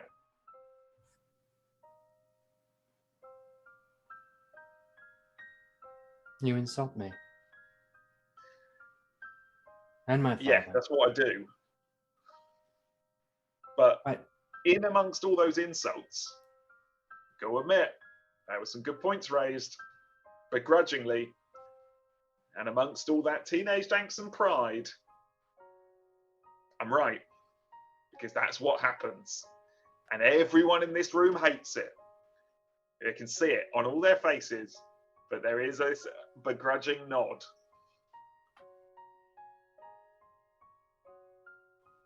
I'm going to do what I want to do then.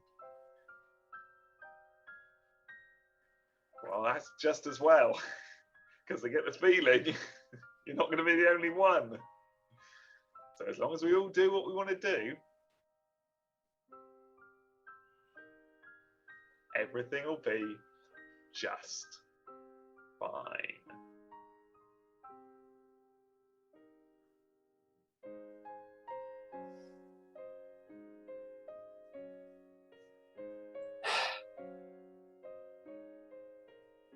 I can't stop you, as I said. But as the sun ebbs tomorrow, I will offer myself as sacrifice. What you do between now and then is your concern. I will be spending time with my father, who lives up to his own reputation. Thank you very much. Though he can't put it together right now, I know how good of a man he is. Why is it that everyone we meet wants to sacrifice themselves or die in some horrible way? What does that say about us? There's this I feel there's this larger silence that fills in some answers for you.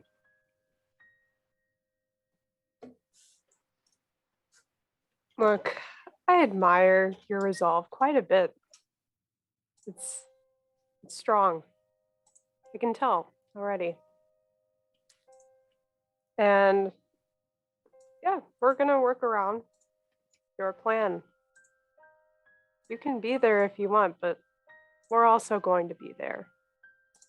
That's what we plan to do, and it looks like our plans are just going to coincide. Because I will be damned if I let this protection that you say you are providing to this town be as short-lived as you aim to be.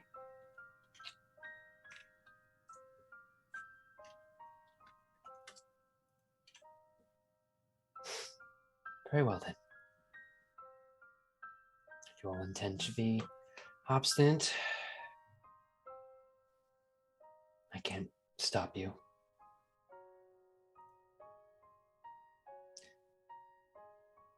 I'll be retiring to my rooms then. And sure enough, she'll unseat herself, put a hand on her father, and then leave.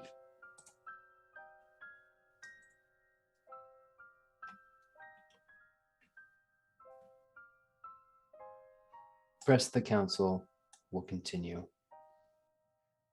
It appears there are also some other issues to deal with refugees, but your presence appears to be no longer needed. But you do hear the loud of a chair being pushed out, and Pythor slowly but surely makes his way around the table.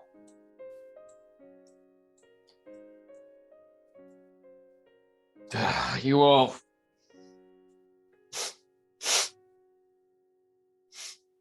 What you gonna do? What comes to claim the sacrifices, Pythor?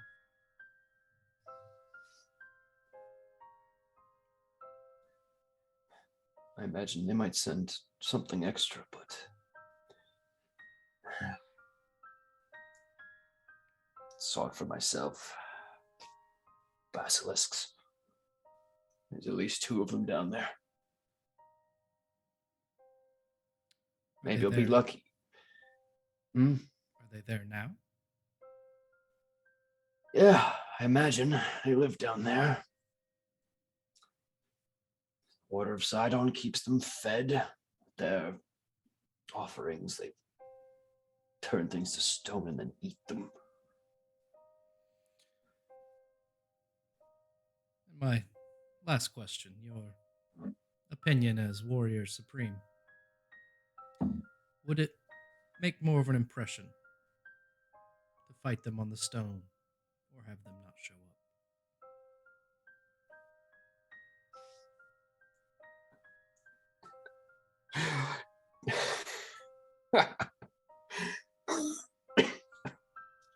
Oh, damn it, boy. You're sure you're not my son?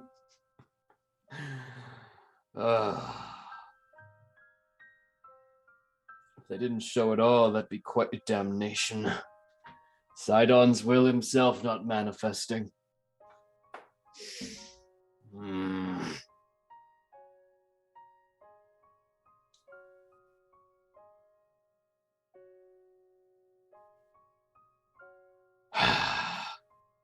It's worth a shot. Then let us show Sidon to be impotent. If only you truly was. Oh, well, actually, wait. Then you and I don't mean that. As long as you still came, I mean, he's impotent now. I mean,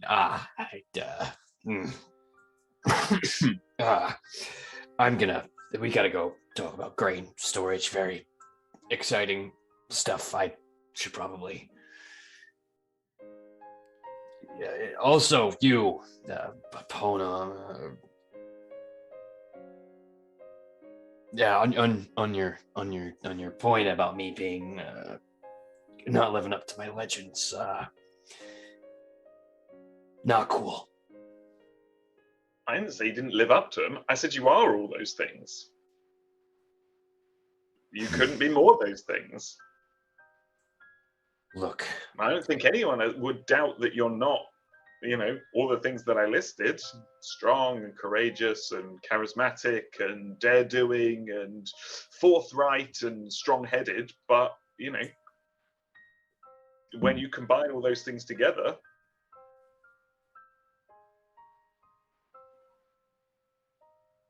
this is what you get. If you mix all the colors are great. green, and all the other ones. They're all fantastic. I'm gonna stop you right there because When you mix them all together, you're kind of giving me a bit of a loop here. The oath of peace means I can't fight. I'm a war god,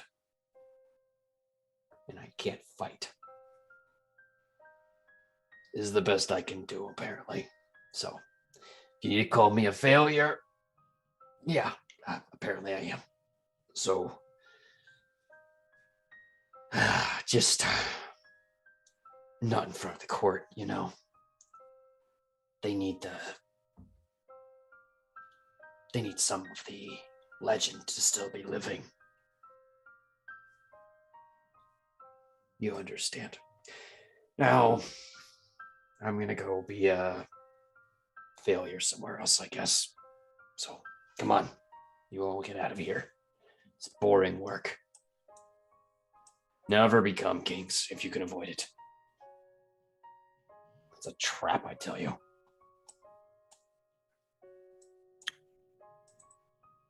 After Pythor more or less gave the go-ahead from Threnos, asking, "Hey, should we just murder basilisks?" Eliana's just started making her way. Threnos will follow. Where are you making your way to? To the basilisks? Because I would like to stop first. Yeah, that is where she is on her way. Okay. Before we leave town, I would like to stop at the local general store. There isn't really a general store so much as there is the, bazaar, the marketplace, the agora, if you will. Sure. So I'll take that then. Is there any like silver serving platters and or mirrors? Mirrors? We will also accept stone to flesh potions. Unfortunately, those are a little bit tougher to come by. However, in the realm of very fine silver platters, you do find there is a sort of, I guess, outlet from the forge of Vulcan's temple here in the city, and they have many fine metallic dining sets, wonderfully intricate metalwork that seems almost shaped by hand, not by tool. In regards to mirrors, you can find plenty of hand mirrors, larger ones that can be installed in homes, like standing mirrors. There's even one person who claims to be able to, if given enough funds, turn an entire wall into a mirror itself. Like they're a mirror master of some kind. Very fancy. Not needed. So I will walk over to any of those. Sure. What are you buying? What are you purchasing? Well, I will turn to if anybody is around. I don't know if anybody's with me because I know Eliana is trying to make her way downtown fast. So I will just very quickly say, if it is basilisks, if that is what it is, and we have heard that they turn people to stone, if they cannot see us, it cannot work. So she's going to purchase a mirror, whether it's like a small handheld one that she can put in front of her face, or a platter she can hold up in front of herself, so that if said basilisk looks at her, it sees itself. Though I guess in the... Oh, okay. Well, that's going to run you around... Well, it depends. How fine of a hand mirror are you buying? Just very practical? Yeah, like, if I could just make it face size. A face mirror? We'll call that a silver piece. I will hand over a silver piece. Fantastic. That's all. And then I will make my way downtown as well. Walking fast. Faces past, and one of them's an old lady shouting at you about how she's the lady of dreams. Yeah!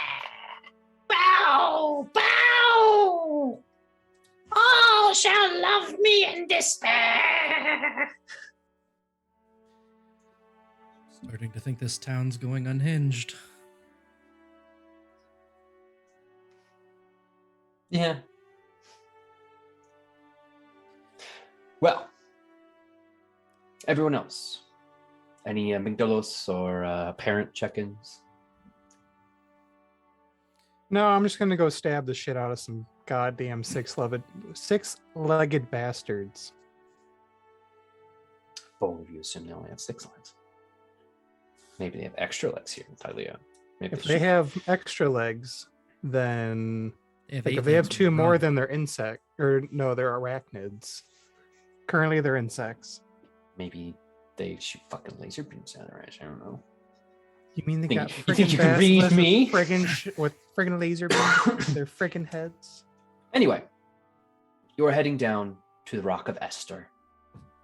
Indeed. The descent is one that appears well traveled, and indeed, you pass that southern gate.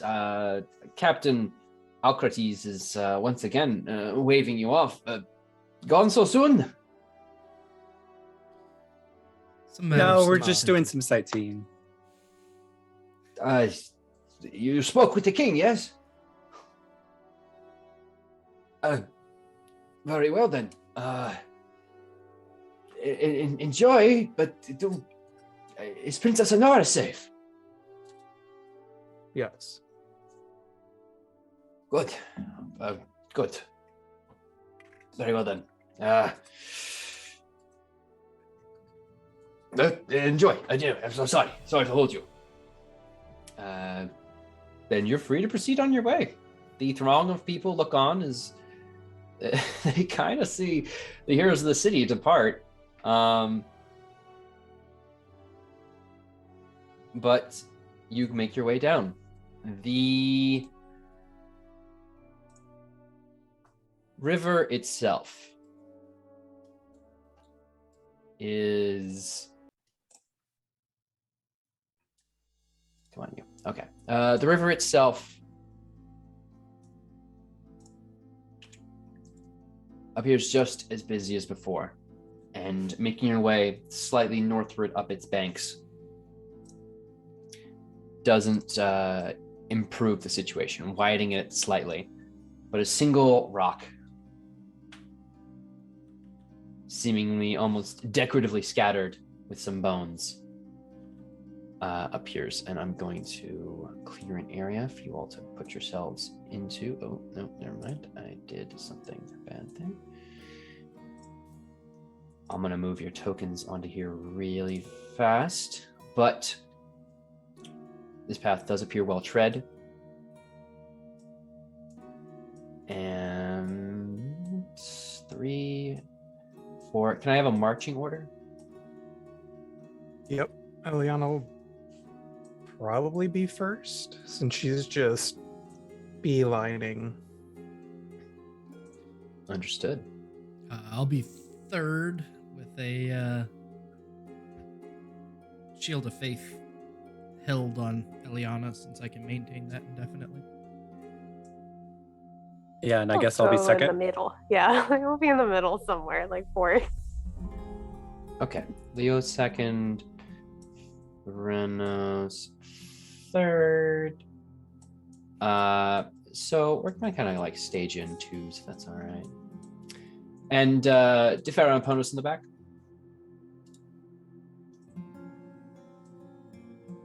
Very well. You get closer, and stylized Rock of Esther is present before you. You can see a small shrine with a powerful figure representing Sidon, grasping thunder in one hand and the waves splashing in his other arm. Not quite a scowl, but more a powerful look on his face. a younger man than you knew Threnos. Beyond that, it's quiet. The heavy flow of the river, the only sound around you, and the occasional bustling of the city above. How strong is this river?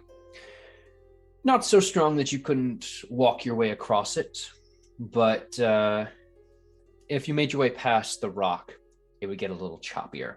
You'd be swimming. And how deep is it?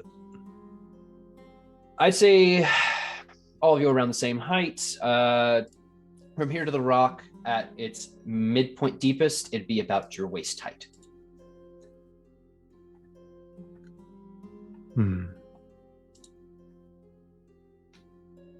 Beyond, you'll be, again, like I said, swimming. You will lose contact with the bottom.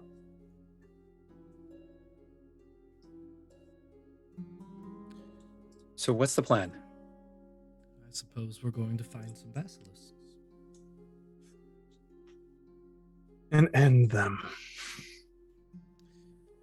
Short and sweet, like to the point. All right, let's go. Just So when you- where are they exactly? So quick. Yeah, got question. I said that's a good question. Oh, just recapping quickly what you're aware of. The basilisks come out, they petrify and consume whatever is on the rock, and there doesn't appear to be a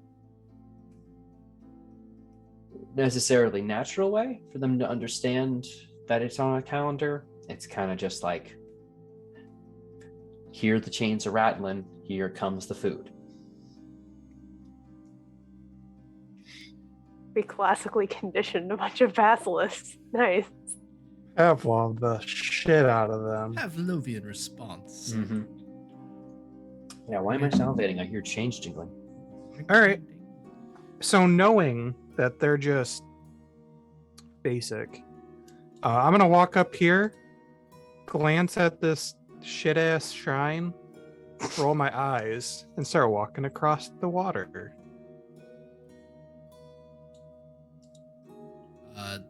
Threnos would. Is there a way to climb up on this rock behind the shrine? Yes, there is. There is a ladder. It appears to be a kind of viewing platform of sorts. These rocks have been flattened deliberately and with purpose. You could fly up too. I can't fly today. Understood. But I'll take the ladder, if that's all right. And just Okay. climb up to the top of the rock. Start looking around, seeing if I can see any worm sign. Well, nothing yet, but you suppose walking with rhythm in the waters might attract the worm. Everyone else, what's your method?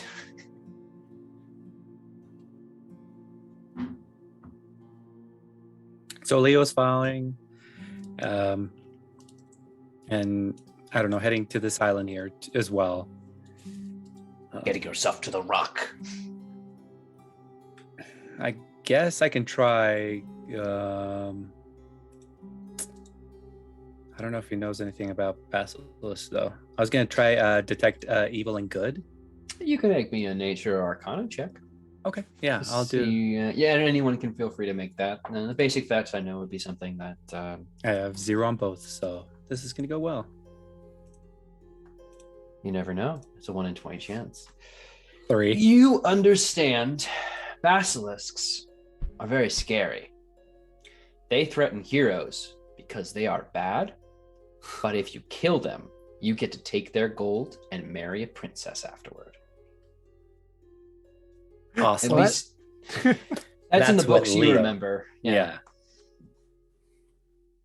Your very well peer-reviewed medical nature journal. I believe it's Sir Cythrios and the Basilisk Queen. Yeah, it was very intriguing. Calliope. read it. Oh yeah, go for it. Go ahead. Sorry. It was a Oh, joke. no. Ready for the pictures? Yeah. It was like, I read it in a book, so this should be a real quick thing to do. It's only 2 pages in that one. Calliope, you understand that basilisks are typically nocturnal creatures, given that their vision is, petrifying. They also prefer to catch their prey by surprise or in a disadvantaged state. Ponos, your mind has been expanded recently. You search a library that you didn't quite know you had, and can understand basilisks are large creatures, typically having one or two in a pack, as they get a little greedy in larger groups and form social hierarchies. So if they're nesting in one area, it's probably a smaller number. Their weapons on offer really are their teeth, which are quite sharp and large, and their petrifying gaze, which, if you're looking in their direction, given the lizard-like ability, it's not so much that you have to lock eyes with them, but rather the very presence of gazing around their ocular area causes a petrifying effect. It's not immediate, it's not very quick, but it does require strength in the average adventurer's heart in order to resist the effects. So if you fail initially, there is still time to reverse it, and it is possible to reverse a petrification with sufficiently high level spells, or the usage of the very juices from within a basilisk's eye. You didn't know knew that, but you also appear to have a fantastic catalog of all of the best ways to concoct that. Sometimes you surprise yourself. Indeed. Also, they can't climb ladders very well. 6 legs and can't even climb. What a shame. 6 legs and no arms. But they can climb rock, though they usually go for the easier prey first.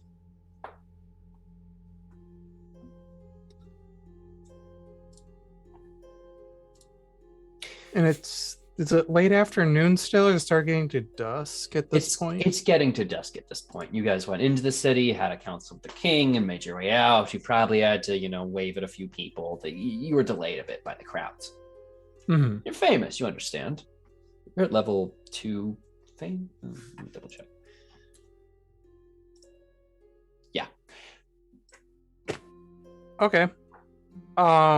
Knowing that I still have some time, I think I would like to ritually cast Augury. Sure thing. What do you need from me for that? Well, I got to ask my otherworldly entity about a specific course of action that I plan to take within the next 30 minutes. You then tell me if it's wheel for good result, woe for bad result, wheel and woe for both good and bad result, or nothing for results that are not especially good or bad. It does not take into account any possible circumstance that might change the outcome, such as casting an additional spell or the loss or gain of a companion. If I do it too many times in a day, you start giving me random results. Okay. Well, you're just doing it once, so. So getting here to the island, she will kneel and grab out her little fancy augury utensils.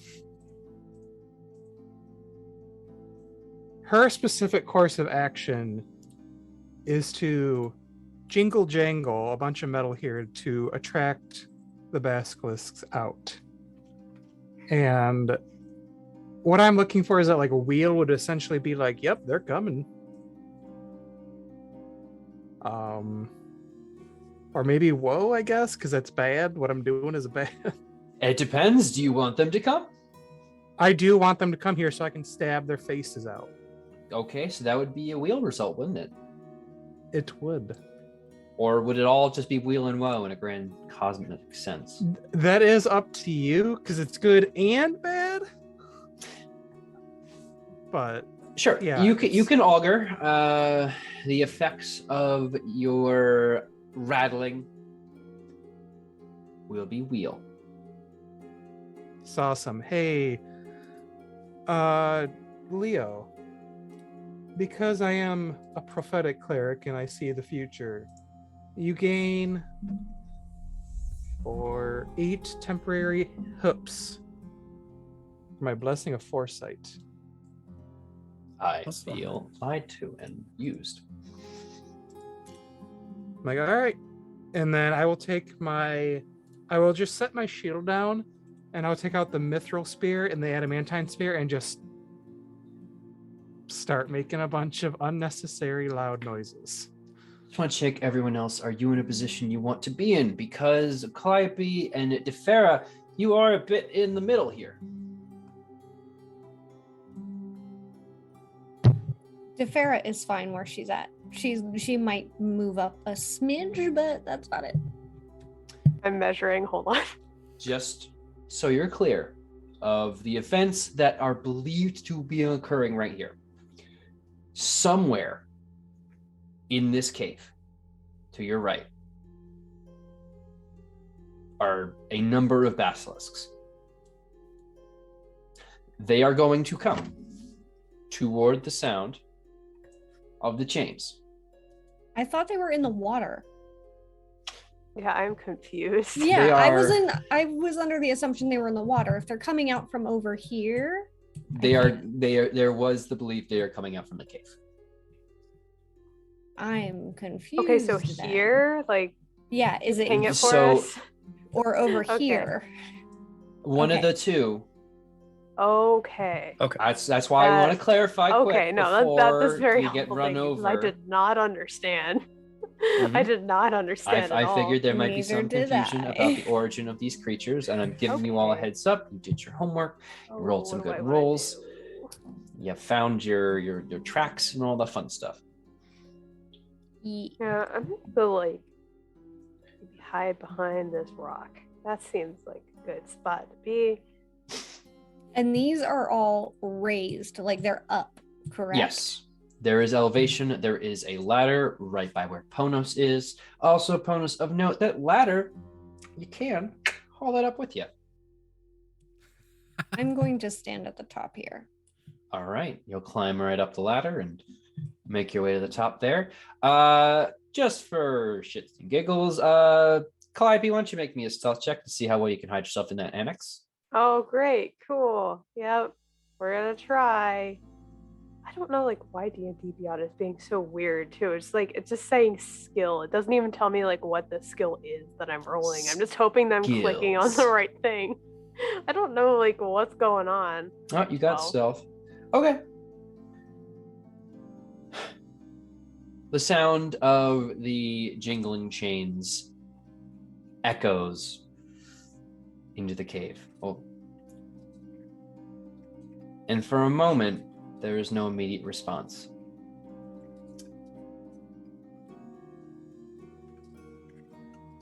But shortly, those of you on the platform do hear the movement of rocks.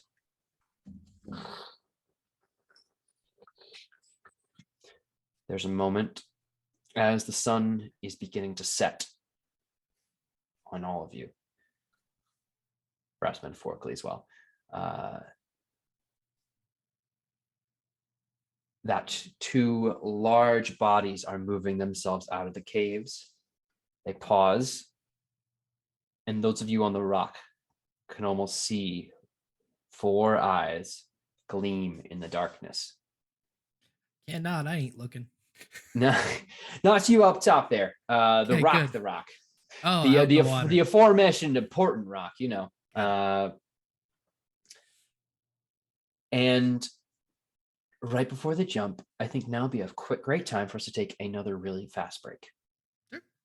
So, to see our heroes brave their way through a fight with some basilisks and who knows what else, stay tuned.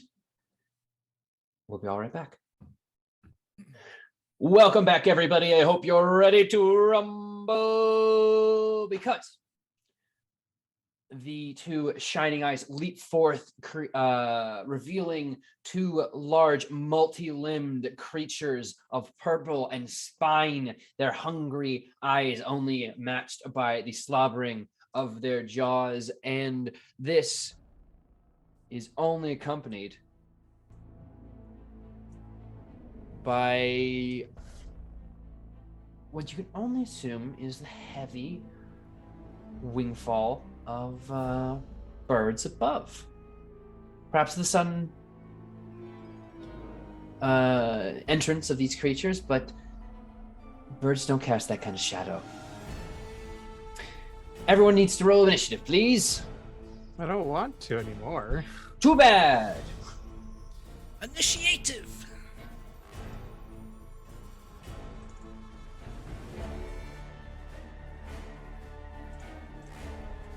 And My thing did the thing. your thing Even did though the I thing. selected my token, it didn't go through. Okay, well, how about this? I will add your turn and put a 14 on there. And let me do a roly bit for basilisks, which That's also what I lets me want to see. reminds me I need to change that back to whisper. Thank you very much. Perfection. And as to what else is around, you'll just have to wait to find out. Because top for order, Threnos. Tell me the good news. Threnos looks up at the sound of wings and sees Sirens. Well, they might be. Look a bit ragged. Strange. Like their hands have fused to the wings on their back. They look angry. I will scowl at the harpies and send a firebolt up toward them. Okay, there are two at the moment. How close are they? Let's ask that question. I have them on the token layer, so that's good. Currently about 60 feet in difference if we do the Pythagorean theorem incorrectly, I'd say so. So 60 feet is definitely a number that makes that probably my better choice. Yeah, I'm gonna mind sliver them instead then. Just one of them. Okay, left or right? Left And is it's a 23 to hit. Wait, Mind sorry. Sliver, I No, got a yeah. I got a 17. That's better than a 14, so nothing happens. Okay, you shoot forth your feather and it dodges deftly to the side. Is there anything else you can do on your turn? I will take a dagger out and lay low against the rock ready. Okay. Miss Logide, if you would. All right, cool bean. I am going to use my action to do drugs. No, Tony. What are you Oh, doing that drugs is about? awesome possum. Those are great rolls for me to utilize. I'm then going to take the 5, 10, 15, 20, 25, because water is stupid, and I don't have a swim speed. But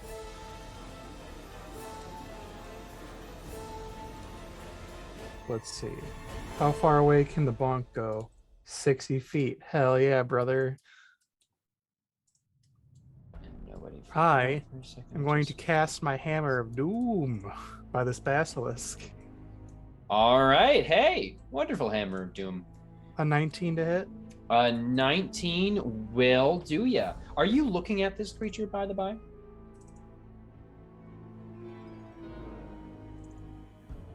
I suppose, yeah. I would technically be doing that to cast the spell.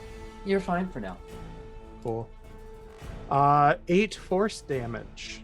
Okay. That hammer passes spectrally through it, though you do see the muscle of this creature reacts as if it's been hit by a blow. It takes out one of its legs, curled up in pain briefly, but it will continue its movement forward. But not before. There's nothing else on your turn. All good? If I see them like rearing, about to like charge me, and They are charging you. You're food. Yeah, I'm gonna close my eyes and hope for the best. Yeah, think of Pythor. Defera. She's going to, again, thinking this is just her thought process. So she will have the mirror in one hand. She's going to bonus action cast Hex on this guy back here. Mm-hmm. And then she will just... how far down is that cliff? Before I say this, I guess.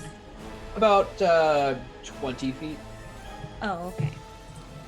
You're high enough that someone wouldn't accidentally be like grabbed off the side. Okay. And she will cast... She'll just Eldritch Blast. All right. Shoot for the skies. And you're aiming with the mirror's assistance? Or you're putting the mirror in front of you. Correct. But so are you blocking your own view of the creature? I would say to some degree, yeah. Okay, so you will be attacking with disadvantage as you avert Yep. your gaze. Yep. But go ahead. A blast. A 14. Well, I have to roll again. Ah, okay. Motherfucker.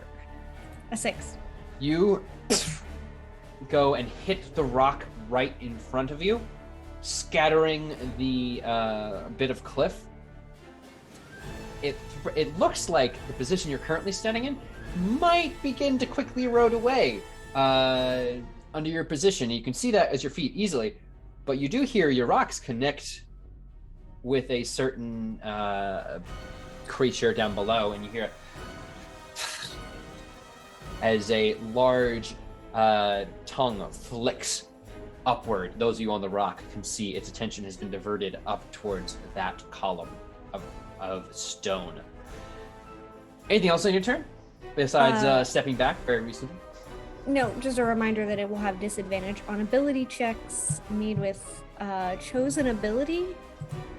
And Yes. What ability do you wish to ask? shit, what was the ability that... Constitution? No, that's for us, isn't it? Yes, it will be a Constitution save for you. Well, would that be helpful to us? No, if it was.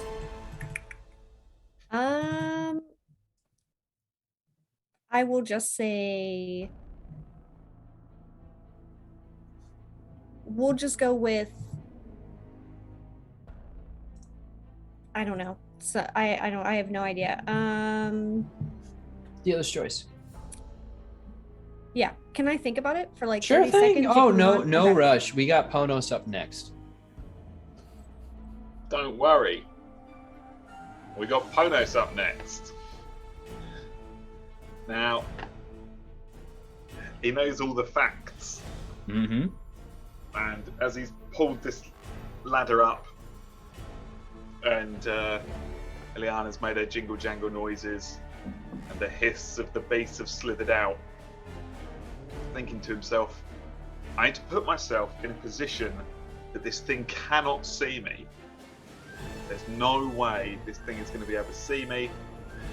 Its ocular region will not hypnotize me.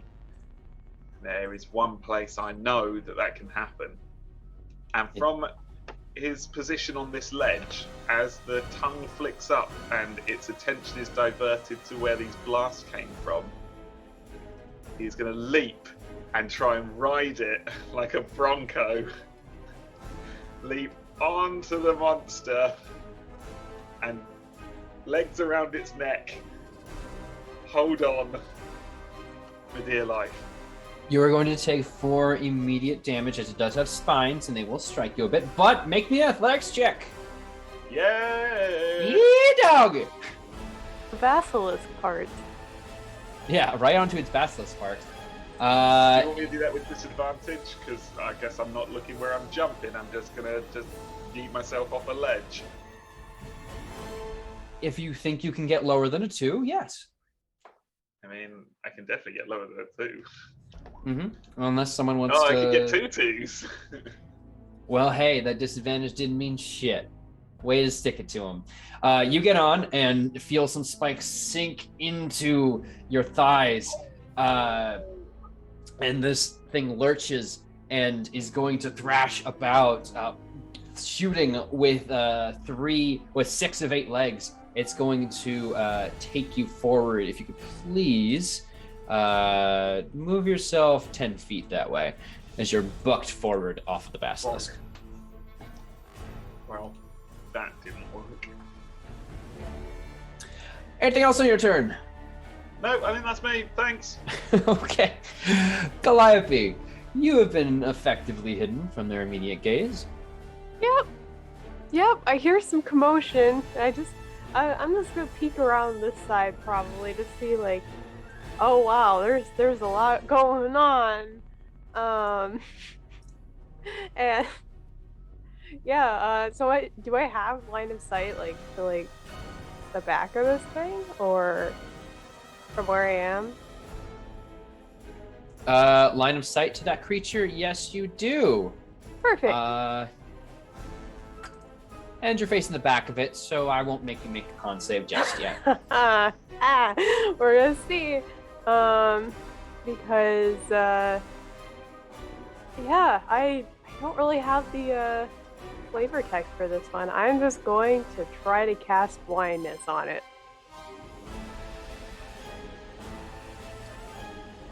I need a con save. All right, works for me. A 20. Oh, do I do this? Okay, as a reaction, I'm going to use my new spell called Silvery Barbs. And basically, these barbs magically distract a triggering creature, so something that is within 60 feet of me and tries to make a saving throw, attack roll, or ability check. And I'm going to try to make him roll it again, and hopefully it's going to be lower. They have to take the lower roll. Okay. 7. All right, that works. He is blinded. The spell lasts a minute, but at the end of each of the turns, you can try to save back out of it. You bombard this. You start strumming on your lute, just absolutely going at it, and you can watch as this almost black liquid begins to fill up in the basilisk's eyes. As it begins to turn to you, you hit with a sudden power chord, and it just shocks full. And it can't see you, so it can't fill its end of the bargain for its petrifying gaze. Okay. I think that's all I can do. So. Okay. Very nicely done. So the harpies are going to go next. The 2 of them are going to both in the air above you as this thing hits by, begin to sing. It's surprisingly, hauntingly beautiful coming from these 2 creatures. Their forms seem to be twisted, but their music is beautiful all the same. I'm going to need everybody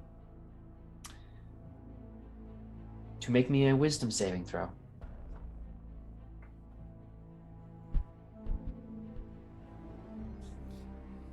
$16. 19. 14. 11. Uh-huh. I rolled 21. trash. Everyone 5. except for Ponos resists the pull of the song. Ponos, you find yourself entranced by the song, desiring nothing more in this world than to focus on the harpies and move closer to them. To be near this awe-inspiring source of music.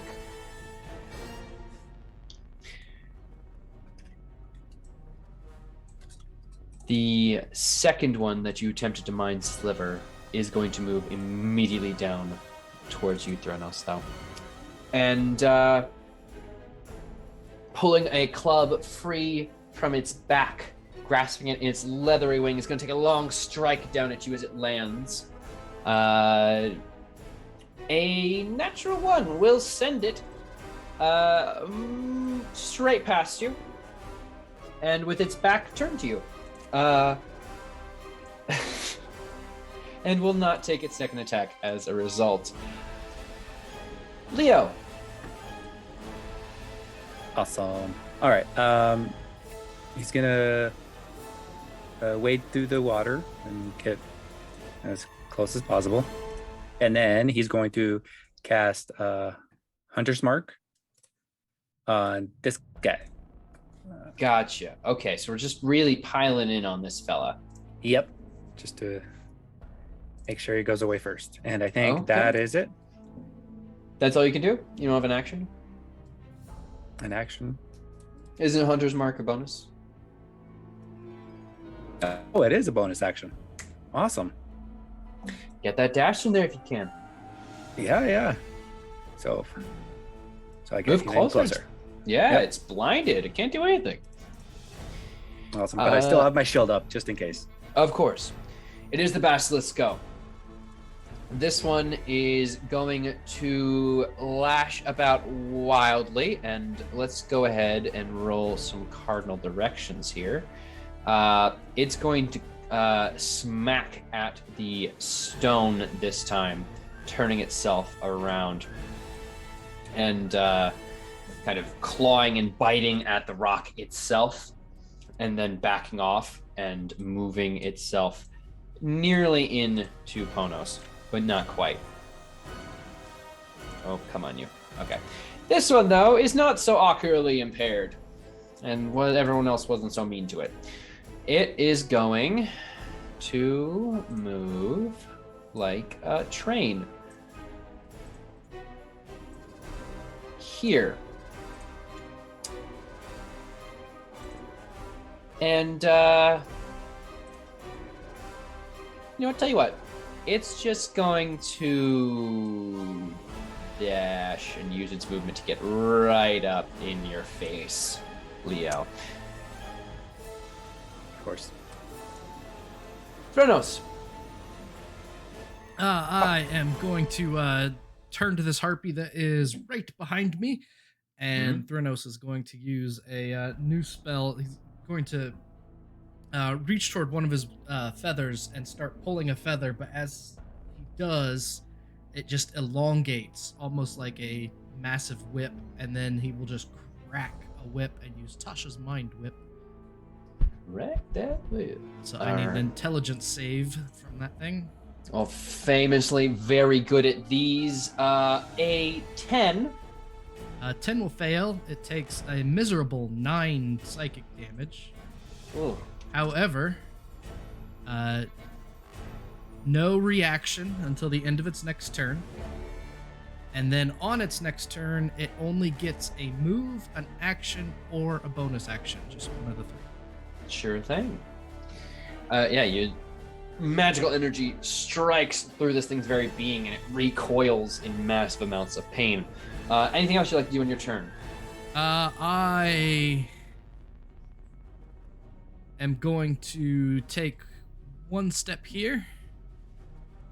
Look down at this flailing basilisk, because I have to be able to see it. And then I am going to use a 2 sorcery points to quicken a mind sliver. And cast that at the creature. I need an intelligence save from it. Sure thing. -1. So that is 6 damage from the mind sliver. All right. Again, the feather penetrates it and it writhes in pain. And it's subtract 1d4 from the next saving throw it makes. You guys are mean. You're bullying this one at this point. All right. Is that your turn? Nope. I'm going to use the rest of my movement to get out of the reach of that harpy. Gotcha. It's, definitely concerned and in pain at this moment, so it can't get you. Now I'm done. All right. Eliana. All right, she can, with her eyes closed, she can focus and still sense where the basilisk is, thanks for the blind sight. So she will use her movement to get up, much like Thor call her bonkin stick over as her bonus to smack. A 19 to hit again for Nice. 12 force damage. There we go. It might as well be Thor's hammer. Dang. It comes boom, colliding with spectral force into the hindquarters of this creature. And then she's going to stab it. A 23 to hit And that will do some work. for 8 damage. All right. Yeah, definitely. You just stab right into this thing's front legs, and though your eyes are closed, you can see the pain you've caused this creature. It's not doing well. Still up, but far from great. And that is all I can do right now. All right, Defera. You've recently hexed this creature's dexterity. It is writhing now in a blind mess beneath thee. What will I do? Although I will note the cliff is still continuing to give away here. Yeah, she has moved back a smidge closer towards where that puts her off of the cliff, like maybe right there. Sure thing. And she will cast Toll the Dead. Very well. What's the save for that again? Wisdom? Wisdom. All right. Well, You it's have wisdom. to minus a d4, right? I do. So, how does a 3 sound? Cool. I'll take it. It's wisdom. It is wisdom. Does it have any of its hit points missing? Oh boy, it sure does. It took a mind sliver. Okay. Then I'll give it that much plus another one. Hang on.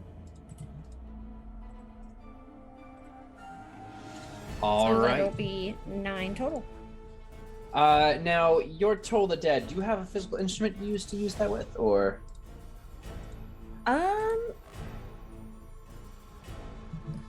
That's a good question. You can magically orchestrate it, of course.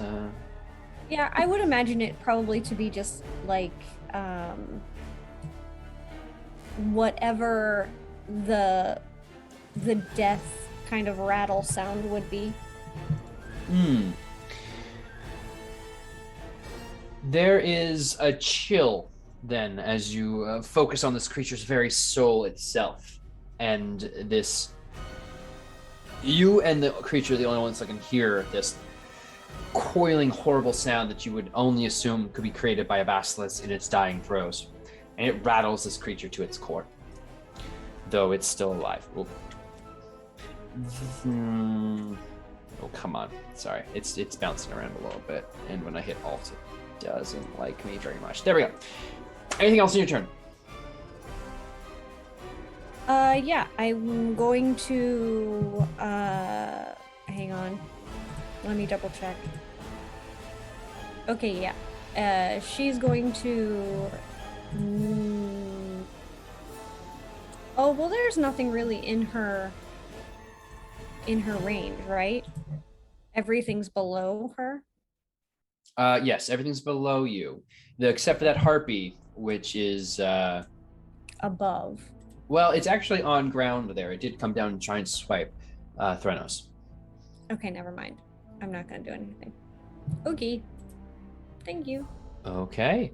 Ponos, you are compelled to move as close as you can on your turn towards the harpy by the most direct route. Perfect. Which one is it that's The one I have things? marked with the heart, so this one up This one. here. All right. Let's go.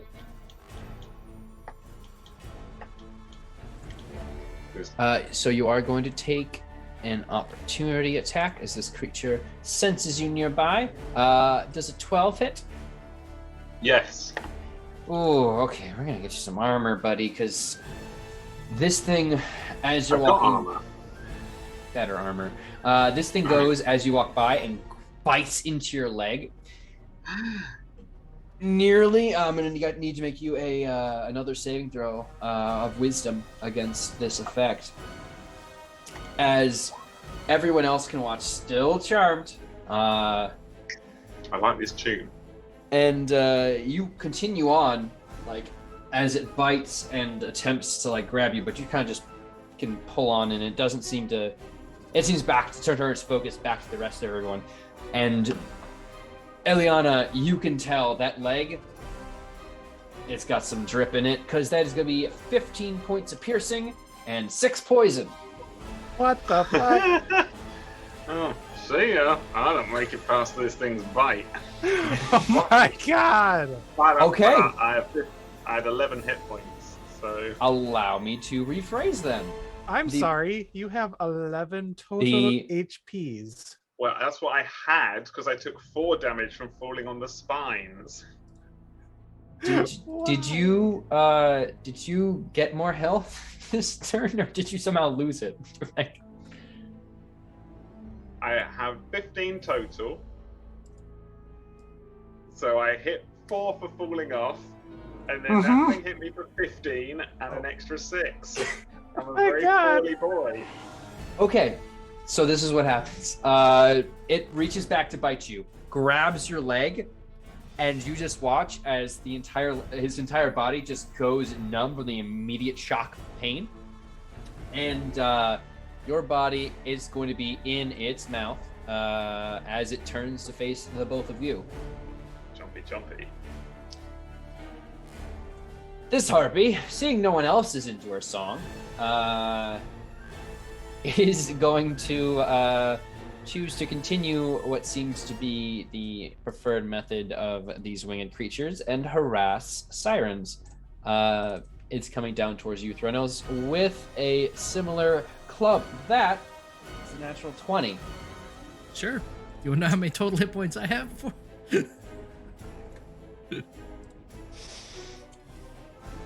You took a long rest. Please tell me you can take 2 bludgeoning damage. I can. And another 2. I can. Okay. Because there's a claw that comes after this, and we need you to keep up the fight with a 16 to hit. 16 will hit. Okay. 7 slashing. I'm definitely bloodied and in not good shape. Okay. Oh my god. This thing comes down in a quick winged, slashing you and battering you to the side. I thought those pretty little wings would move better. It screeches at you. The second one here is also no one else pinged it or attacked it, so it is. It's alright, it can only move. It can only move. That's right. It can only do one thing. Right. So it's only going to move and is going to attempt to attack, but can't quite muster enough together as it steps over with clawed feet. Calliope. Okay. She's gonna peek around this side now. and just take a standard hand crossbow shot at this basilisk who's Do blinded. you have your eyes open? Oh, the blinded one. Okay. The blinded one, yes. Fantastic, but you're also within 30 feet of the other one. Are you closing your eyes? Probably not. Ooh. Con save, please.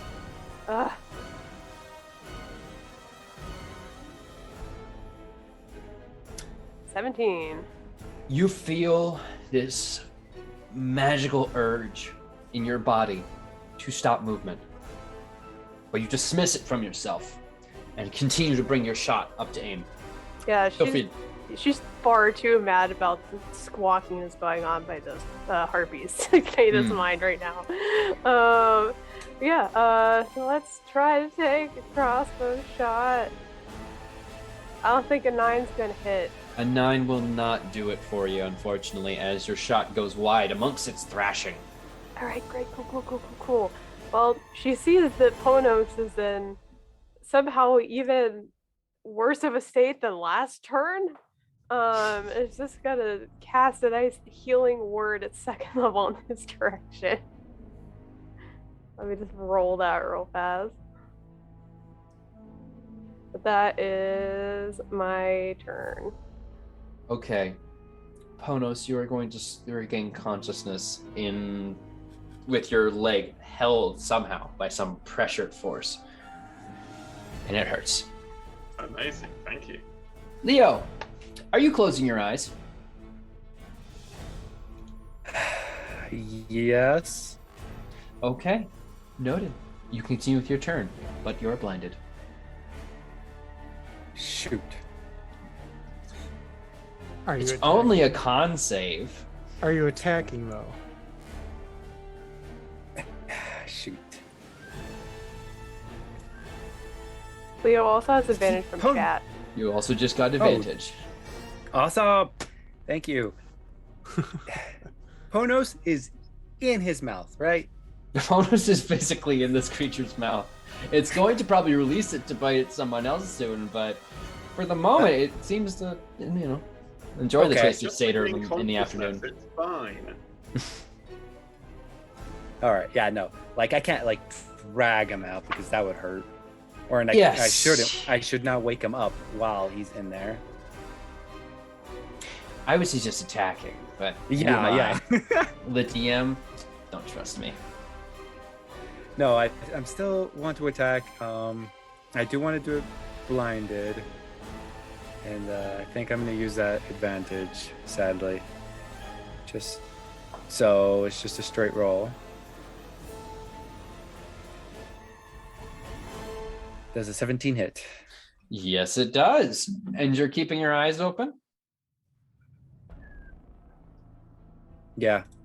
I thought Okay. you said well, no since chat gave Yeah. you well, advantage. you gave advantage and it's going to cancel the advantage. So, okay. Oh, So it's canceling it, so it's going to be a straight roll. 17 hits. Go for it. Keep your eyes Okay. closed. okay, sweet, awesome. It hits. Strike and smite away if you wish. Yes, I am going to strike, God damn. and then And then click. Oh,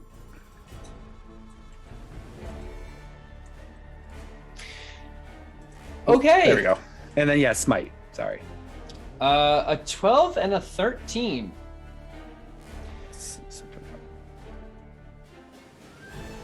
This creature has Ponos in its jaws. And you close your eyes, relying on pure instinct alone. Years of training beat into your brain, and you push forward, feeling its warm breath and the blood of your friend and the poisonous ichor within its very body. And you slice as you've never sliced before with a powerful blow.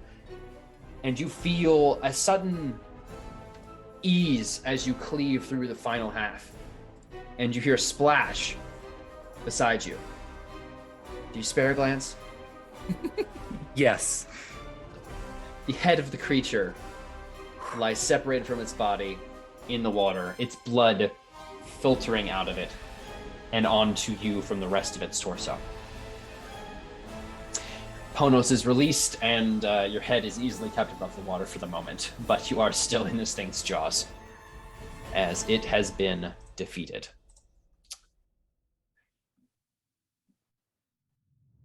Okay. That is my turn. Yeah, I hope so. The other basilisk is still not good. Gosh, of course you had to kill the other one first. Let's see where it's going next. What? It is going to again just kind of blindly charge out this way. Does it make a save on the end of its turn for your blindness? Yes, it does. Okay. So that would be another con save for it, as it's going to run here and going to make it's going to make a wild bite in the air. I don't think a 14 hits Leo, though. No, it doesn't. Okay.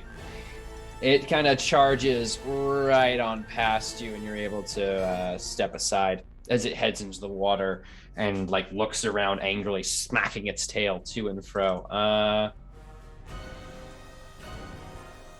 Oh, that's still going to be real low for a 5. So Thredos, you and your crazy cool chicks are hanging out. Threnos is going to reach into his pouch, say, that was quite the lovely song. Here, listen to mine. And then I'm going to cast Fireball off a scroll. Okay, where you aim? Okay, so these things are 20 feet in the air, right? The They platforms? The yeah. platforms. Oh, the platforms, yes, they are. Yep. So that the ring only hits the 2 of them and 5 feet higher than everyone else, I'm basically going to make a firework, right around in this area. Yep. Okay. I'll throw them some dex saves. A 9 and a 16. Oh, hey, they had a flip. The advantage would have given them the other score. So the 16 passes. 9 doesn't. Sorry, I'm trying to roll off the spell and it's not. Well, so I got some results. Yeah, coming in you now. rolled it sorry. twice. No worries. 26 is the only one that matters. Okay.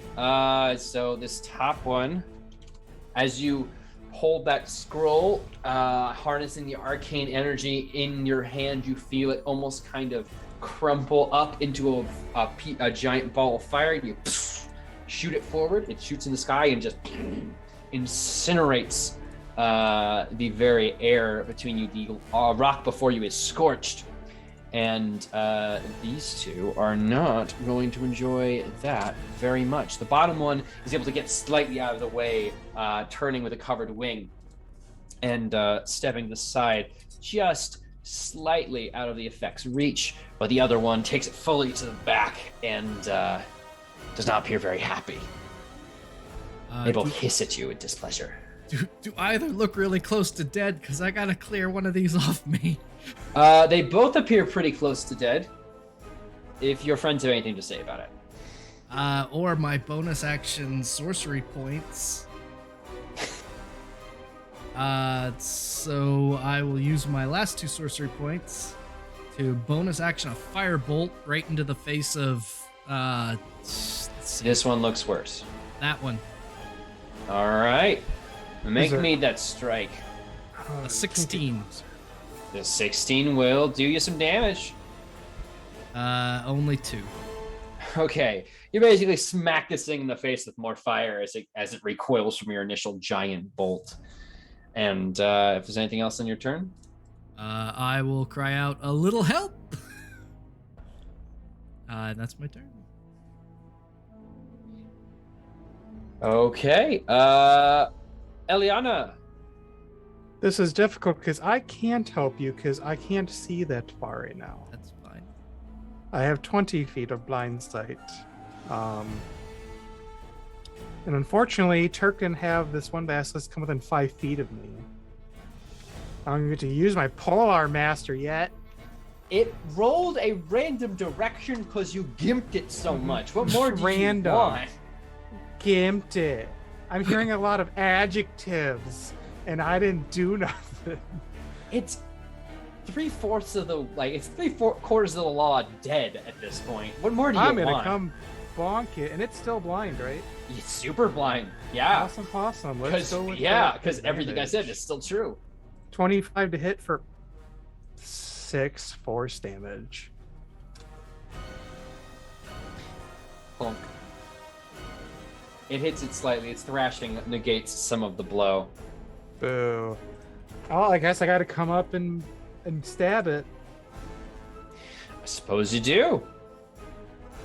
Well, 23 to hit for another 8 damage. 8 more damage. This thing, again, recoils in pain, but appears to have a better idea where pain is coming from now. That son of a bitch. Mm-hmm. I, however, will take a 5-foot step back. And because blind, it can't reaction poppy me. I'm trying to provoke it to come towards me. Yeah, no, that's fair. But that's my turn. Okay. Defera, please tell us some good news. I don't know if it's gonna be good, but we're gonna try it anyways. She's going to use her full movement to get to about here, like right on the edge. Hey, sweet Defera. Could you make me a dexterity save as you try to cross that bridge where the cliff was crumbling? Sure. Oh, masterfully. You put your weight on that and you immediately feel it begin to go, and you just leap, and with this expert dexterousness, not even getting any dust on your cloak, this ladder falls, taking some extra dirt with it, and you're on the other side, no problem. Okay. She's going to shout to Threnos. Maybe take 5 steps back. And then cast Arms of Hadar. And for the moment, that's just on yourself, right? Well, I invoke the power of Hadar, and each creature within 10 feet of me must make a strength saving throw. That's why I'm telling Threnos to run away. Well, it sounds like a strength saving throw. I know. Believe. Okay. Hey, Defera, remember that time you killed me? Peppered Farm remembers. Yep. I have an 18 and a 6. So the 6 does not pass. And there will be the 7 points of damage. It's exactly lethal. It's exactly lethal. Planned. And lethal. She will use the rest of her movement because that wasn't all of it. Oh wait, yes it was. Her next movement, will be to move to Threnos with a healing potion. Okay. She does have a plan. She just gotta get there. Burst forth with the monstrous hunger of the elder evil. And these 2 harpies are bombarded, but unfortunately, the dark hunger does not discriminate. And your ally is stricken as well, falling back under the bombarding tentacles and limb shapes that come forth from you. They both turn towards you now. But it is Ponos' turn, as they leave you with naught but a grin. So I'm in a mouth. You are in a mouth, but it's been separated from the rest of the body, so it's a bit easier to navigate now. We're going to need to probably force either myself further into it and out the back way, or prise it open, depending on depending on how far in I already am. I can either prise the mouth open and ping out, or I can sort of slither down the gullet and pop out the hold. It's more like you just gotta kind of like push the head open a little bit and pull off your leg from the teeth. Sure, that works too. We can do that. Bam. Try and get that done best we can. Easy enough. I understand you might not be particularly strong, but this thing is offering no resistance. It's no rigor mortis to striking it. It didn't have time.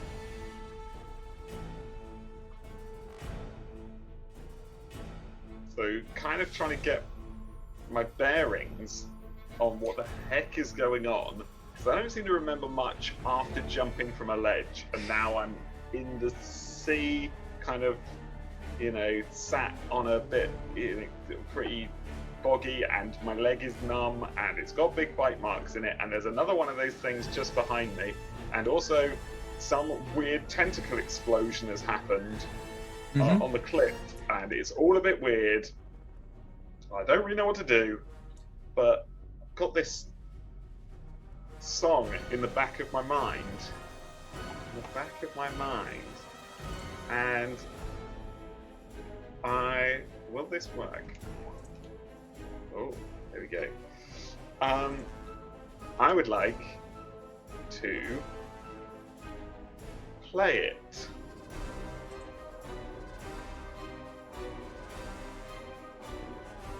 And see what happens. I have a trait called Memory for Music. You have a memory for music, you're proficient with one instrument of your choice, you have advantage on performance checks made with the selected instrument, you may memorize and perform any song after hearing it only once. I heard a song and I really liked it. It seems like if we're all gonna die together, we need a good soundtrack to go out to. Okay. I need everyone to make another wisdom save.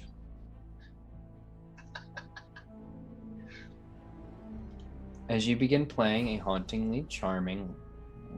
Wow.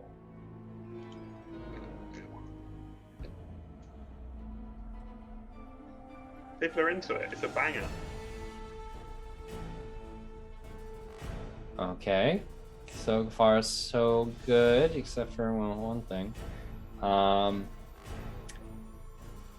And let me see if the harpies are charmed. Okay, well, one of them rolled a 2. And so basically, to give some transparency here, I am having the DC of the harpy song, since you don't have the natural magical inclinations, but the song can still be beguiling in its own way. So, the crew here is fine, but this harpy here, you see peers over the cliff, and it's absolutely enthralled with your song. In a sweet series of revenge, given that it was the one who charmed you first. Does it move through my melee? It's about to, if Ponos doesn't have anything else on its turn. Nope, that's me. I think prizing a leg off and playing a ditty will do me nicely. Sure thing. It is going to move here, and then here, and Gudin flying over. Can I take an attack? Oh, you absolutely can.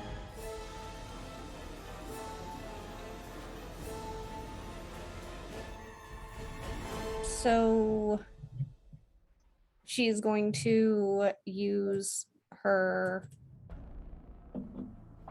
quarterstaff. Mithral quarterstaff sounds good to me.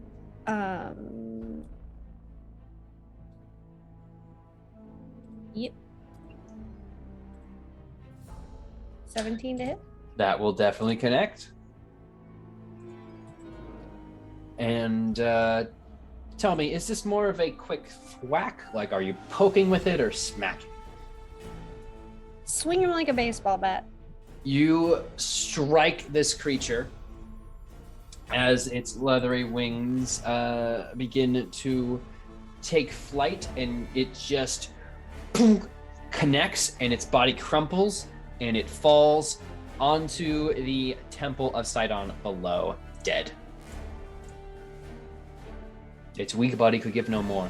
The second one is going to, but you will hear a sudden from behind you as the second one moves quickly to avenge their fallen comrade. A 12 and a 7 to hit you, I don't believe should do any work as they swing wildly and in fury, though you can quickly turn around and parry them both to the side.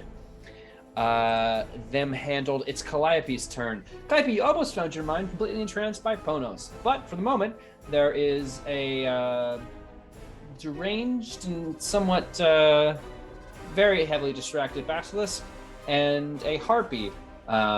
You can see up on the cliffside fighting with Defera.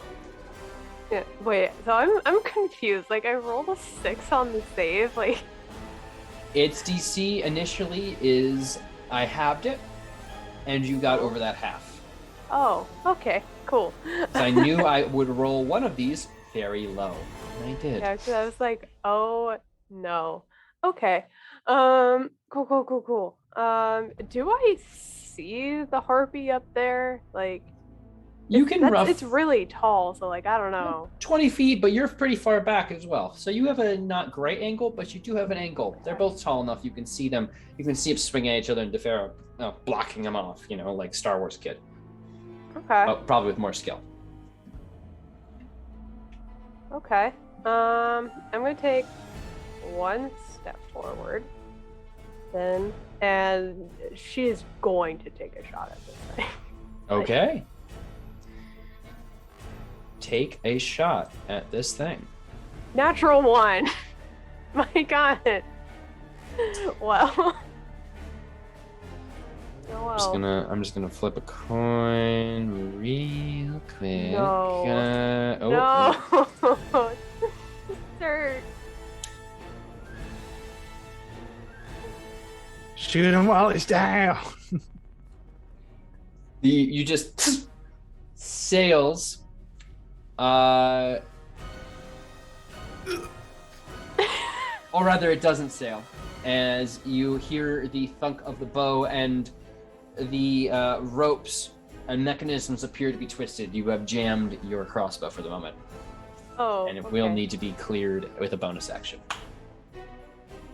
Okay. Tell you what, I'll spend my bonus action doing that. Okay. Right now I don't see anybody down, but because Tarnos is all the way over there, but she's getting increasingly worried that she has not seen him. But yeah, that's, well, you know, I'm gonna use the rest of my movement to like keep going this way. So 1, 2, 3, 4. I'm just gonna be like under here, maybe. Oh Sure, wait, that's a rebel now. Well, it's rubble, so you can climb on top of it. Okay, yeah, I'll just do that. Cool. If that's the end of your turn. Yeah. Leo. All right. Now that Ponos is free, I think I'm gonna turn my attention to this guy right here, Okay. and I am going to attack. 11 won't 11. do it. Its flashing Yeah. tail smacks aside your sword before you can even make it and for a strike. You're at Awesome. advantage because it's blind. Oh. Let me roll again. That one. So. But as it feels like its tail is almost going to knock your Zephos out of your hand itself, you hold to your grip just enough for a glancing blow to be struck, but at least you don't lose your sword. Yes. That is my turn. Okay. It's the Basilisk's turn, and it's going to respond to stimuli and move in towards Eliana. Oh, hell yeah. Reaction. I'm going to bonk it with my stick. Alaka bonk it. Alaka stab. It's an 11. It will not. As it charges towards you, you try to pierce it, and it catches into its mouth and teeth and kind of deflects off of its bristly hide. It is going to attempt to make a bite towards you at disadvantage for an 18. At disadvantage? At disadvantage, would you prefer the dirty 20? No. What the fuck? Indeed. Yeah, that hits. Okay, you will take 8 piercing damage and 2 poison as it grips onto your body with its teeth, scraping into your armor and leaving a nice gash along your upper body. Oh, son of a bitch. Never mind. Thrynos. Yep, you're good. I just sent my death save to you. Okay, thank you. That's it. You read my mind. Eliana. How dare she's you? pissed. Bonk and stick. Go. An 18. An 18 will do you some damage. For 10. Dang, that thing hits, and another section of this thing's leg almost seems to just give out under the weight as it's only got a few legs left standing, though it seems very intent on continuing to come at you. A 23 to stab for 7 more. Okay, and as you hit and this thing is pulling away, you find this big sudden burst of strength and shove your spear directly into its jaw, aimed upward towards the brain, and you strike true, finding no resistance on the inside of its mouth. Your hand briefly scarred on the teeth as you pull back, and its whole body goes limp, dead. Good. I'm gonna move a little bit. I'm getting tired of these bastard things. Tefera. Yep. She's going to just grab a hold of this thing in front of her, and she's going to attempt to toll the dead again. Oh, sure. That is a con save for me. Wisdom. Wisdom. 3. Wisdom. Oh, never mind. So that's 6 necrotic damage. Okay. It has taken damage before, but you didn't hex it. That's right. Okay. Correct. So again, yeah, as you're kind of dueling, you focus your energy and you just watch as you hear this harpy cry out in both of your heads, and it withers in spirit. Anything else on your turn? Yep. I'm going to, while fighting with it, I'm going to say, okay, bye, and I'm going to Misty Step to Thrynos' side as a bonus action. Okay. You, in a, as if the gods themselves swooped down a cloud and collected you, you appear alongside your companion. Ponos, you're up. Now that the big spooky boy behind me has been well and truly dissected by the burly brigade, his attention will turn to the duel going on the cliff top, and hearing the rhythmic snake rattle or whatever's going on up there, and to just see Tefera disappear from in front of him. He's going to kind of try and make that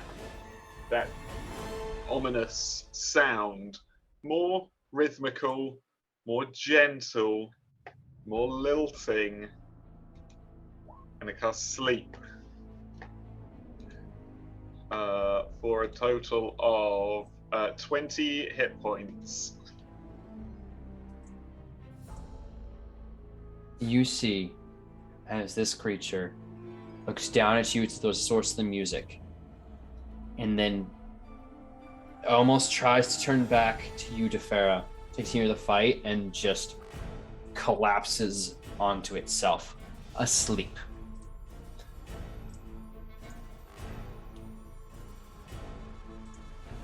Anything else in your turn? Okay, they're gonna be napping or dead. Calliope. All right. She's gonna keep on going her way and walking on up here to the platform. Hate to be the bearer of bad news, but that ladder's on top. That ladder was Oh, removed, fuck. so Okay, but the great. rubble is in such a way that maybe you could angle that ladder up a little bit. Oh, you mean the bridge? The bridge. Sorry, the bridge that has fallen on. Okay. It feels. I don't know how to I'll do tell that. you. Well, you'd roll me some kind of strength check of your preferred type. Okay. As I will say, after your turn, I think it'd be pretty fair that I don't need to ask you guys to be an initiative right now. Alrighty. Well, I'll give it a shot. 22. Oh, yeah, no. You're able to quickly get that thing, and with an assuredness that only someone who hasn't seen their friend in a spot of combat can replicate, you clamber your way up to the top. What happened? And she's immediately healing word over to Throno, seeing what's going on there. So let me just do that real fast. Wow, minimum, but 6. Theranos' eyes will snap open and see Defira over the above him and go, Mother? Oh. Sorry. And just roll over to his side. That'd be And weird if you make it weird. she's just going to just say, before you pass back out, and dump a healing potion down your throat. And she will be apologizing as well. Yep. And then Calliope is going to walk up to this remaining harpy and I want those wings gone.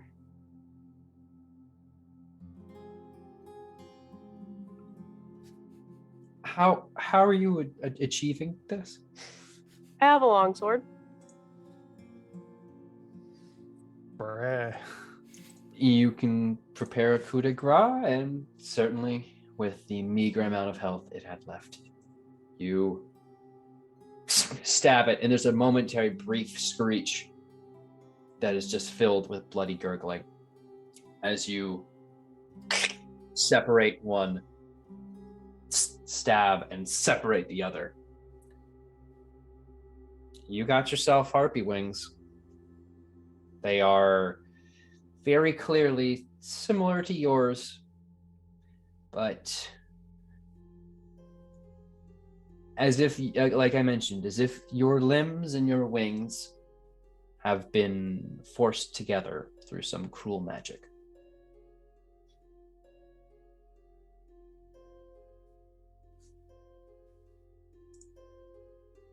Yep.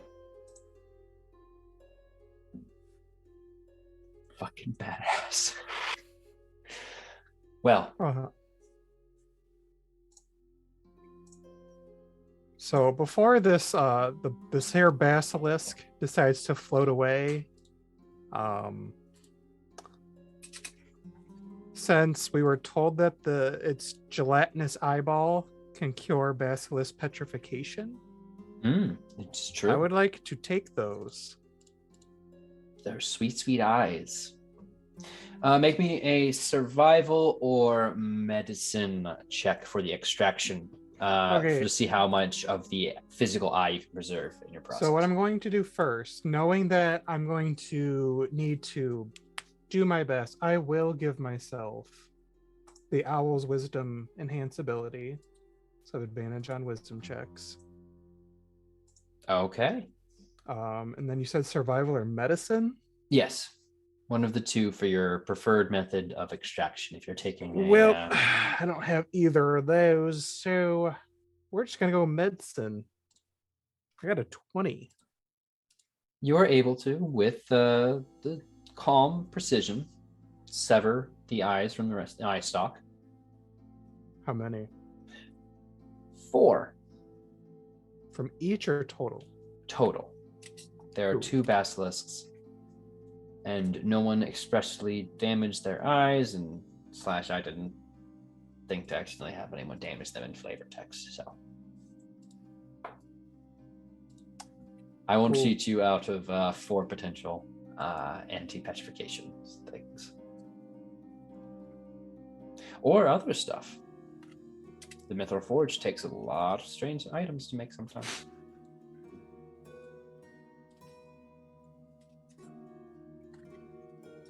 That leaves the question, though. What do you do with the bodies? You know that tomorrow evening, the Order of Sidon will come down here, fully expecting basilisks to rise out of this cave and devour the Princess Anora and anyone else chained to the rock. Fire? Or if we can send him down the river. Can Just we to get rid of. fill the body full of rubble and sink them?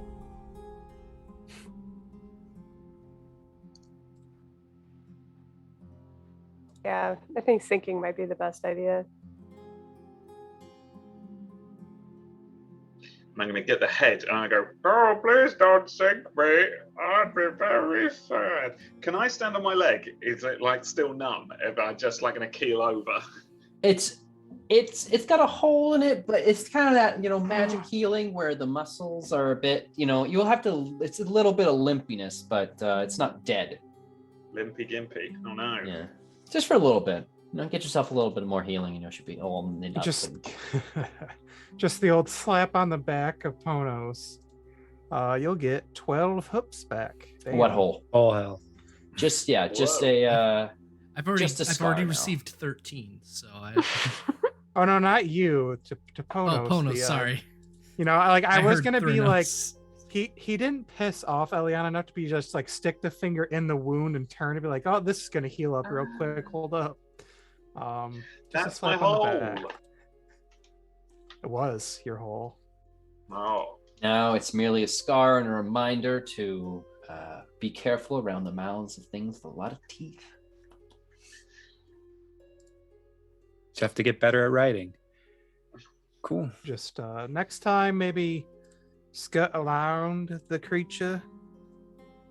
I tried.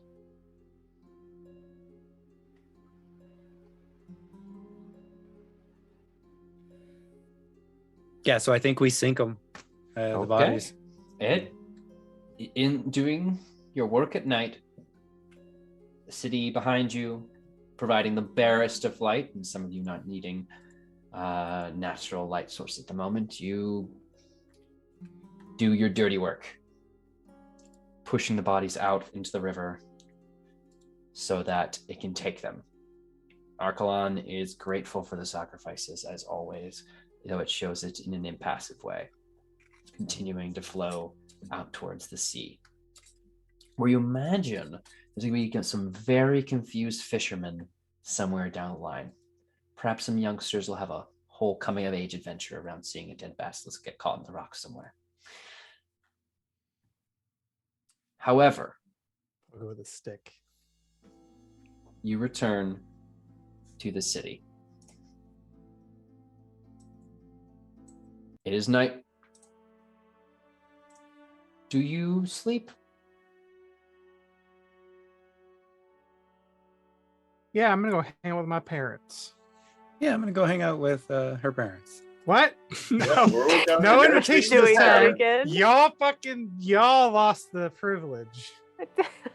That was some bullshit. But she makes the best meals. Come on. I Yeah, to get sucks to suck. cookies. Maybe next time you won't jack Wow. up my entire goddamn household. It's your parents. I didn't They do can ask anything. me to leave whenever they want. Okay, bye. Enjoy your time at the tavern. Well, it's not like you can move their house. Yeah. Yeah, if you knock on the door, You keep knocking on the door, you're gonna lose a hand. the Logid family, No. Alikos and Evie, No. will awaken God damn it. and seeing their beloved daughter and her wonderful friends will I hate invite my all life. of you inside. You guys haven't met her mom and dad. They're so great. They're very fun. You should ask about You're all the too baby kind creatures. to us. Oh, should we get them? Yes, they It's a haven't seen them little- yet. It's a little Yeah. late for anyone who doesn't trance. I understand, but we had the pleasure of getting beds ready nonetheless. We figured you'd return someday with more friends. Hello. Not rare we get to host a siren or two sirens. Thrynos actually would have headed to the palace instead. All right, well, just if Calliope is there, is she? That's the question then. Would she have seen Thrynos split? What I imagine would have happened is Ponos and Leo would be excitedly talking and arguing with Eliana about going to her parents' house, and when we get to that crossroads, they continue their conversation as they head toward the house, and Thrynos just continues up the road toward a different direction. So Yeah, whether we you're should just buy. friends of your mum and dad that stay over every now and then, don't worry about it. Oh, I'm quite worried about it. It's only weird if you make it weird. So, and then I guess the question is, do Farah and Calliope, that both of you haven't chimed in yet with what your plan is, and weren't involved enough in the argument over resting places that you might have noticed a siren split from your group and head towards the upper city. Oh, see, I don't know. Yeah, I don't know. Just based on the situation beforehand, like that alone, I think she might have gone to the end too.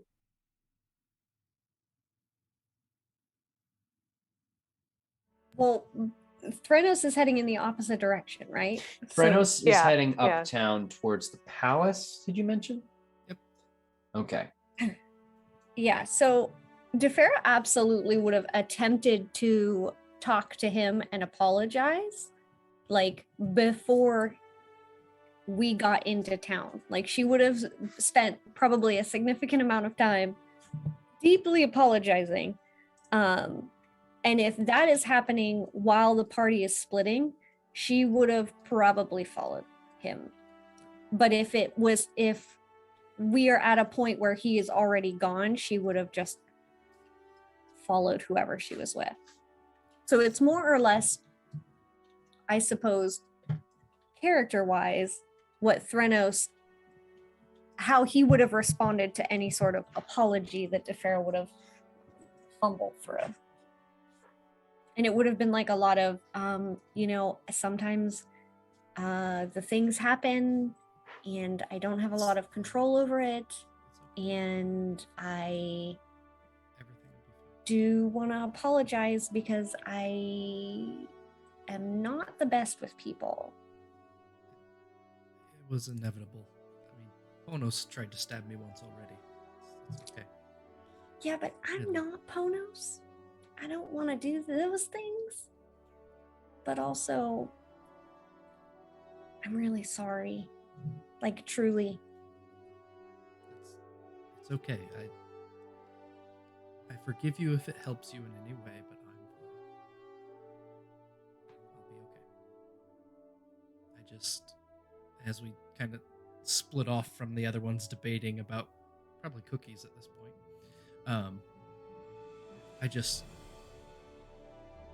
I feel he would want to know right away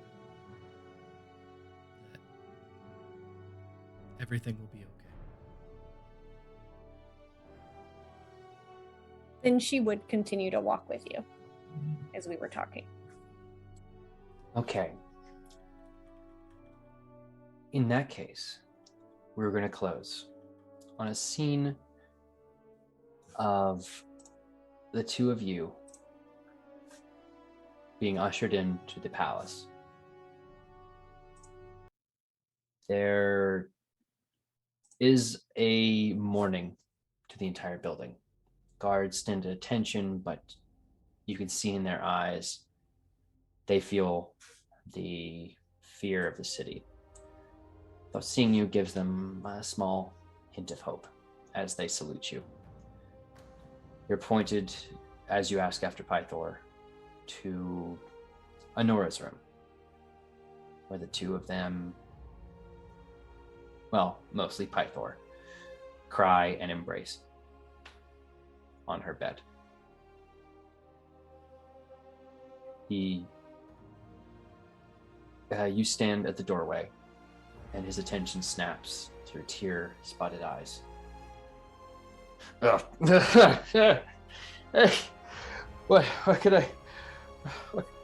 can I do for you at this such late an hour? Thought that you would want to know right away.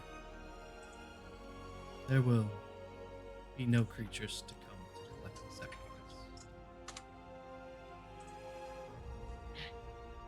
He looks and seems to process for a moment and looks at your wounds on your body.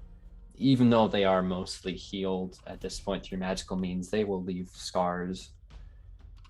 And he stands at full height, slowly makes his way over to you, trying to gauge if there's any deception, but banishes it from his mind as he just goes and embraces you as he pours into more tears. And that's where we're going to end tonight.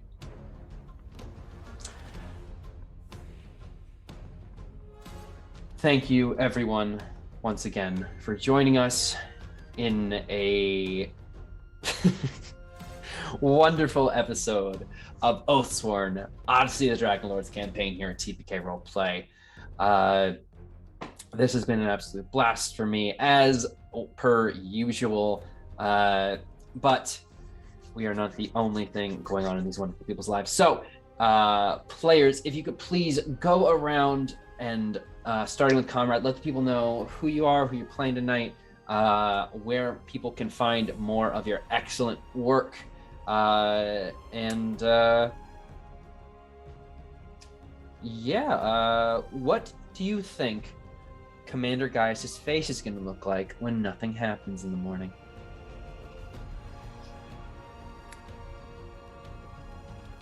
He is going to be perplexed because he doesn't know if what's supposed to happen or not, as you're not allowed to watch these sacrifices, you weirdo. Anyways, I am Comrade Crash, Leo Dracos, Human Paladin, Oath of the Dragonlord, Vanished One. I'm on Twitter. That's it for now. Up next, Sir Heck. All right, hello everyone. It's me, Sir Heckalot.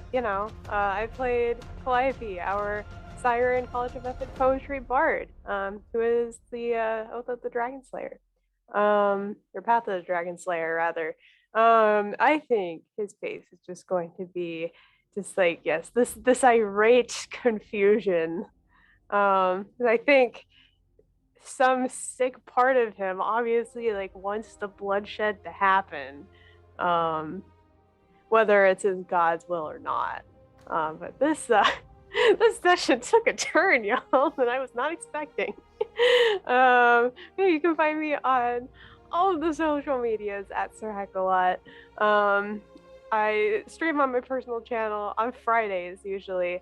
But in terms of the TTRPG space, you can find me here. Obviously for the show that you just saw every other Tuesday. Every other Thursday with Queen's Gambit, our Tyranny of Dragons campaign. I'm sometimes in the Emerald Expeditions, and if you didn't see it yesterday, go watch it. It was so fun. And then every other Sunday, I am on Neon Lights Roleplay doing Violet Sea, which is a system all its own by the lovely Tate Washburn, and you should definitely look at it. And then coming up for next month, every Wednesday is going to be full with a Locust mini campaign I'm doing over on Sir Hooper's channel. I'm really excited about it. It's a very cool system. But other than that, I think that's mostly it. So let's move it on over to HP. I am the last hit point hero, and tonight I played Thrynos, the Siren Sorcerer Demigod. Well, Demi-Titan, close enough. You can catch me next this Friday as Cold Hands, Warm Hearts returns. Fantastic campaign, wonderful players. Looking so much to see what they do after the defeat of the Charlatan Dragon and the persistent need to turn the dawn in this cold, darkened land.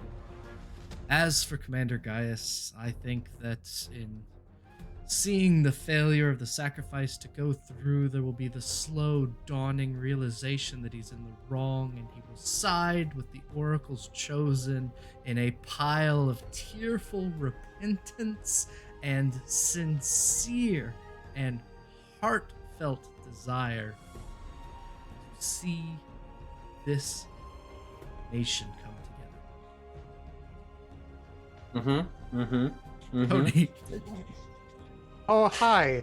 I'm Tony. I played Eliana, our prophetic cleric, and as the prophetic one who can see the future, I see him getting real pissed and being like, somebody around here fucked with my stuff, so here comes my dragon. That's what I'm foreseeing, and I'm sure that's what's gonna happen. Otherwise, you can find me on Twitter at whatisdnd. I run the Emerald Expeditions once a month. The next one comes in February the 21st. And I'm in Dark Echoes this Saturday, which will be interesting. And then, yeah, Odyssey of the Dragonlords every other Tuesday. I think that's all I got right now, just because I got so much else going on in the real world. So, catch you next time as we go up to... This is real, Tony. No, this is all a dream. You can't even perceive me right now. We'll go up to Al. Al, how's the weather up there? It's breezy. Thanks, Dream Boy Tony. It's been real. That's just how I like to refer to you off stream. But, thanks, folks. I've been out playing Ponos, the bizarre satyr rogue, sneaky, stealthy, and efficient as ever. He's definitely a part of the game. With that in mind, I'll pass up to Chrissy. Hooray! Wait, fantasy. Yeah, let's talk about the Raiders. Fantasy football, how'd it go? Fantasy finished. It's finished. It's the playoffs. But Weeks did, ago. but did Yeah, you we're in win? play. Second. Obviously, I won. I came first Oh, because I'm a big winner. Weirdly, in my fantasy playoffs, I had to play the only two teams that beat me in the regular season. So I was fairly nervous, but The ultimate revenge. Devontae Adams came through and Deebo Samuel. So my two boys that had left me the whole year didn't let me down. And my beloved Raiders team crashed out in the first round of the playoffs. So, yep, I'll take it. That's fine. Everything's fine. Everything's fine. I don't hate it. So it's all good. Just Very cheering good. on the Bengals. How dare.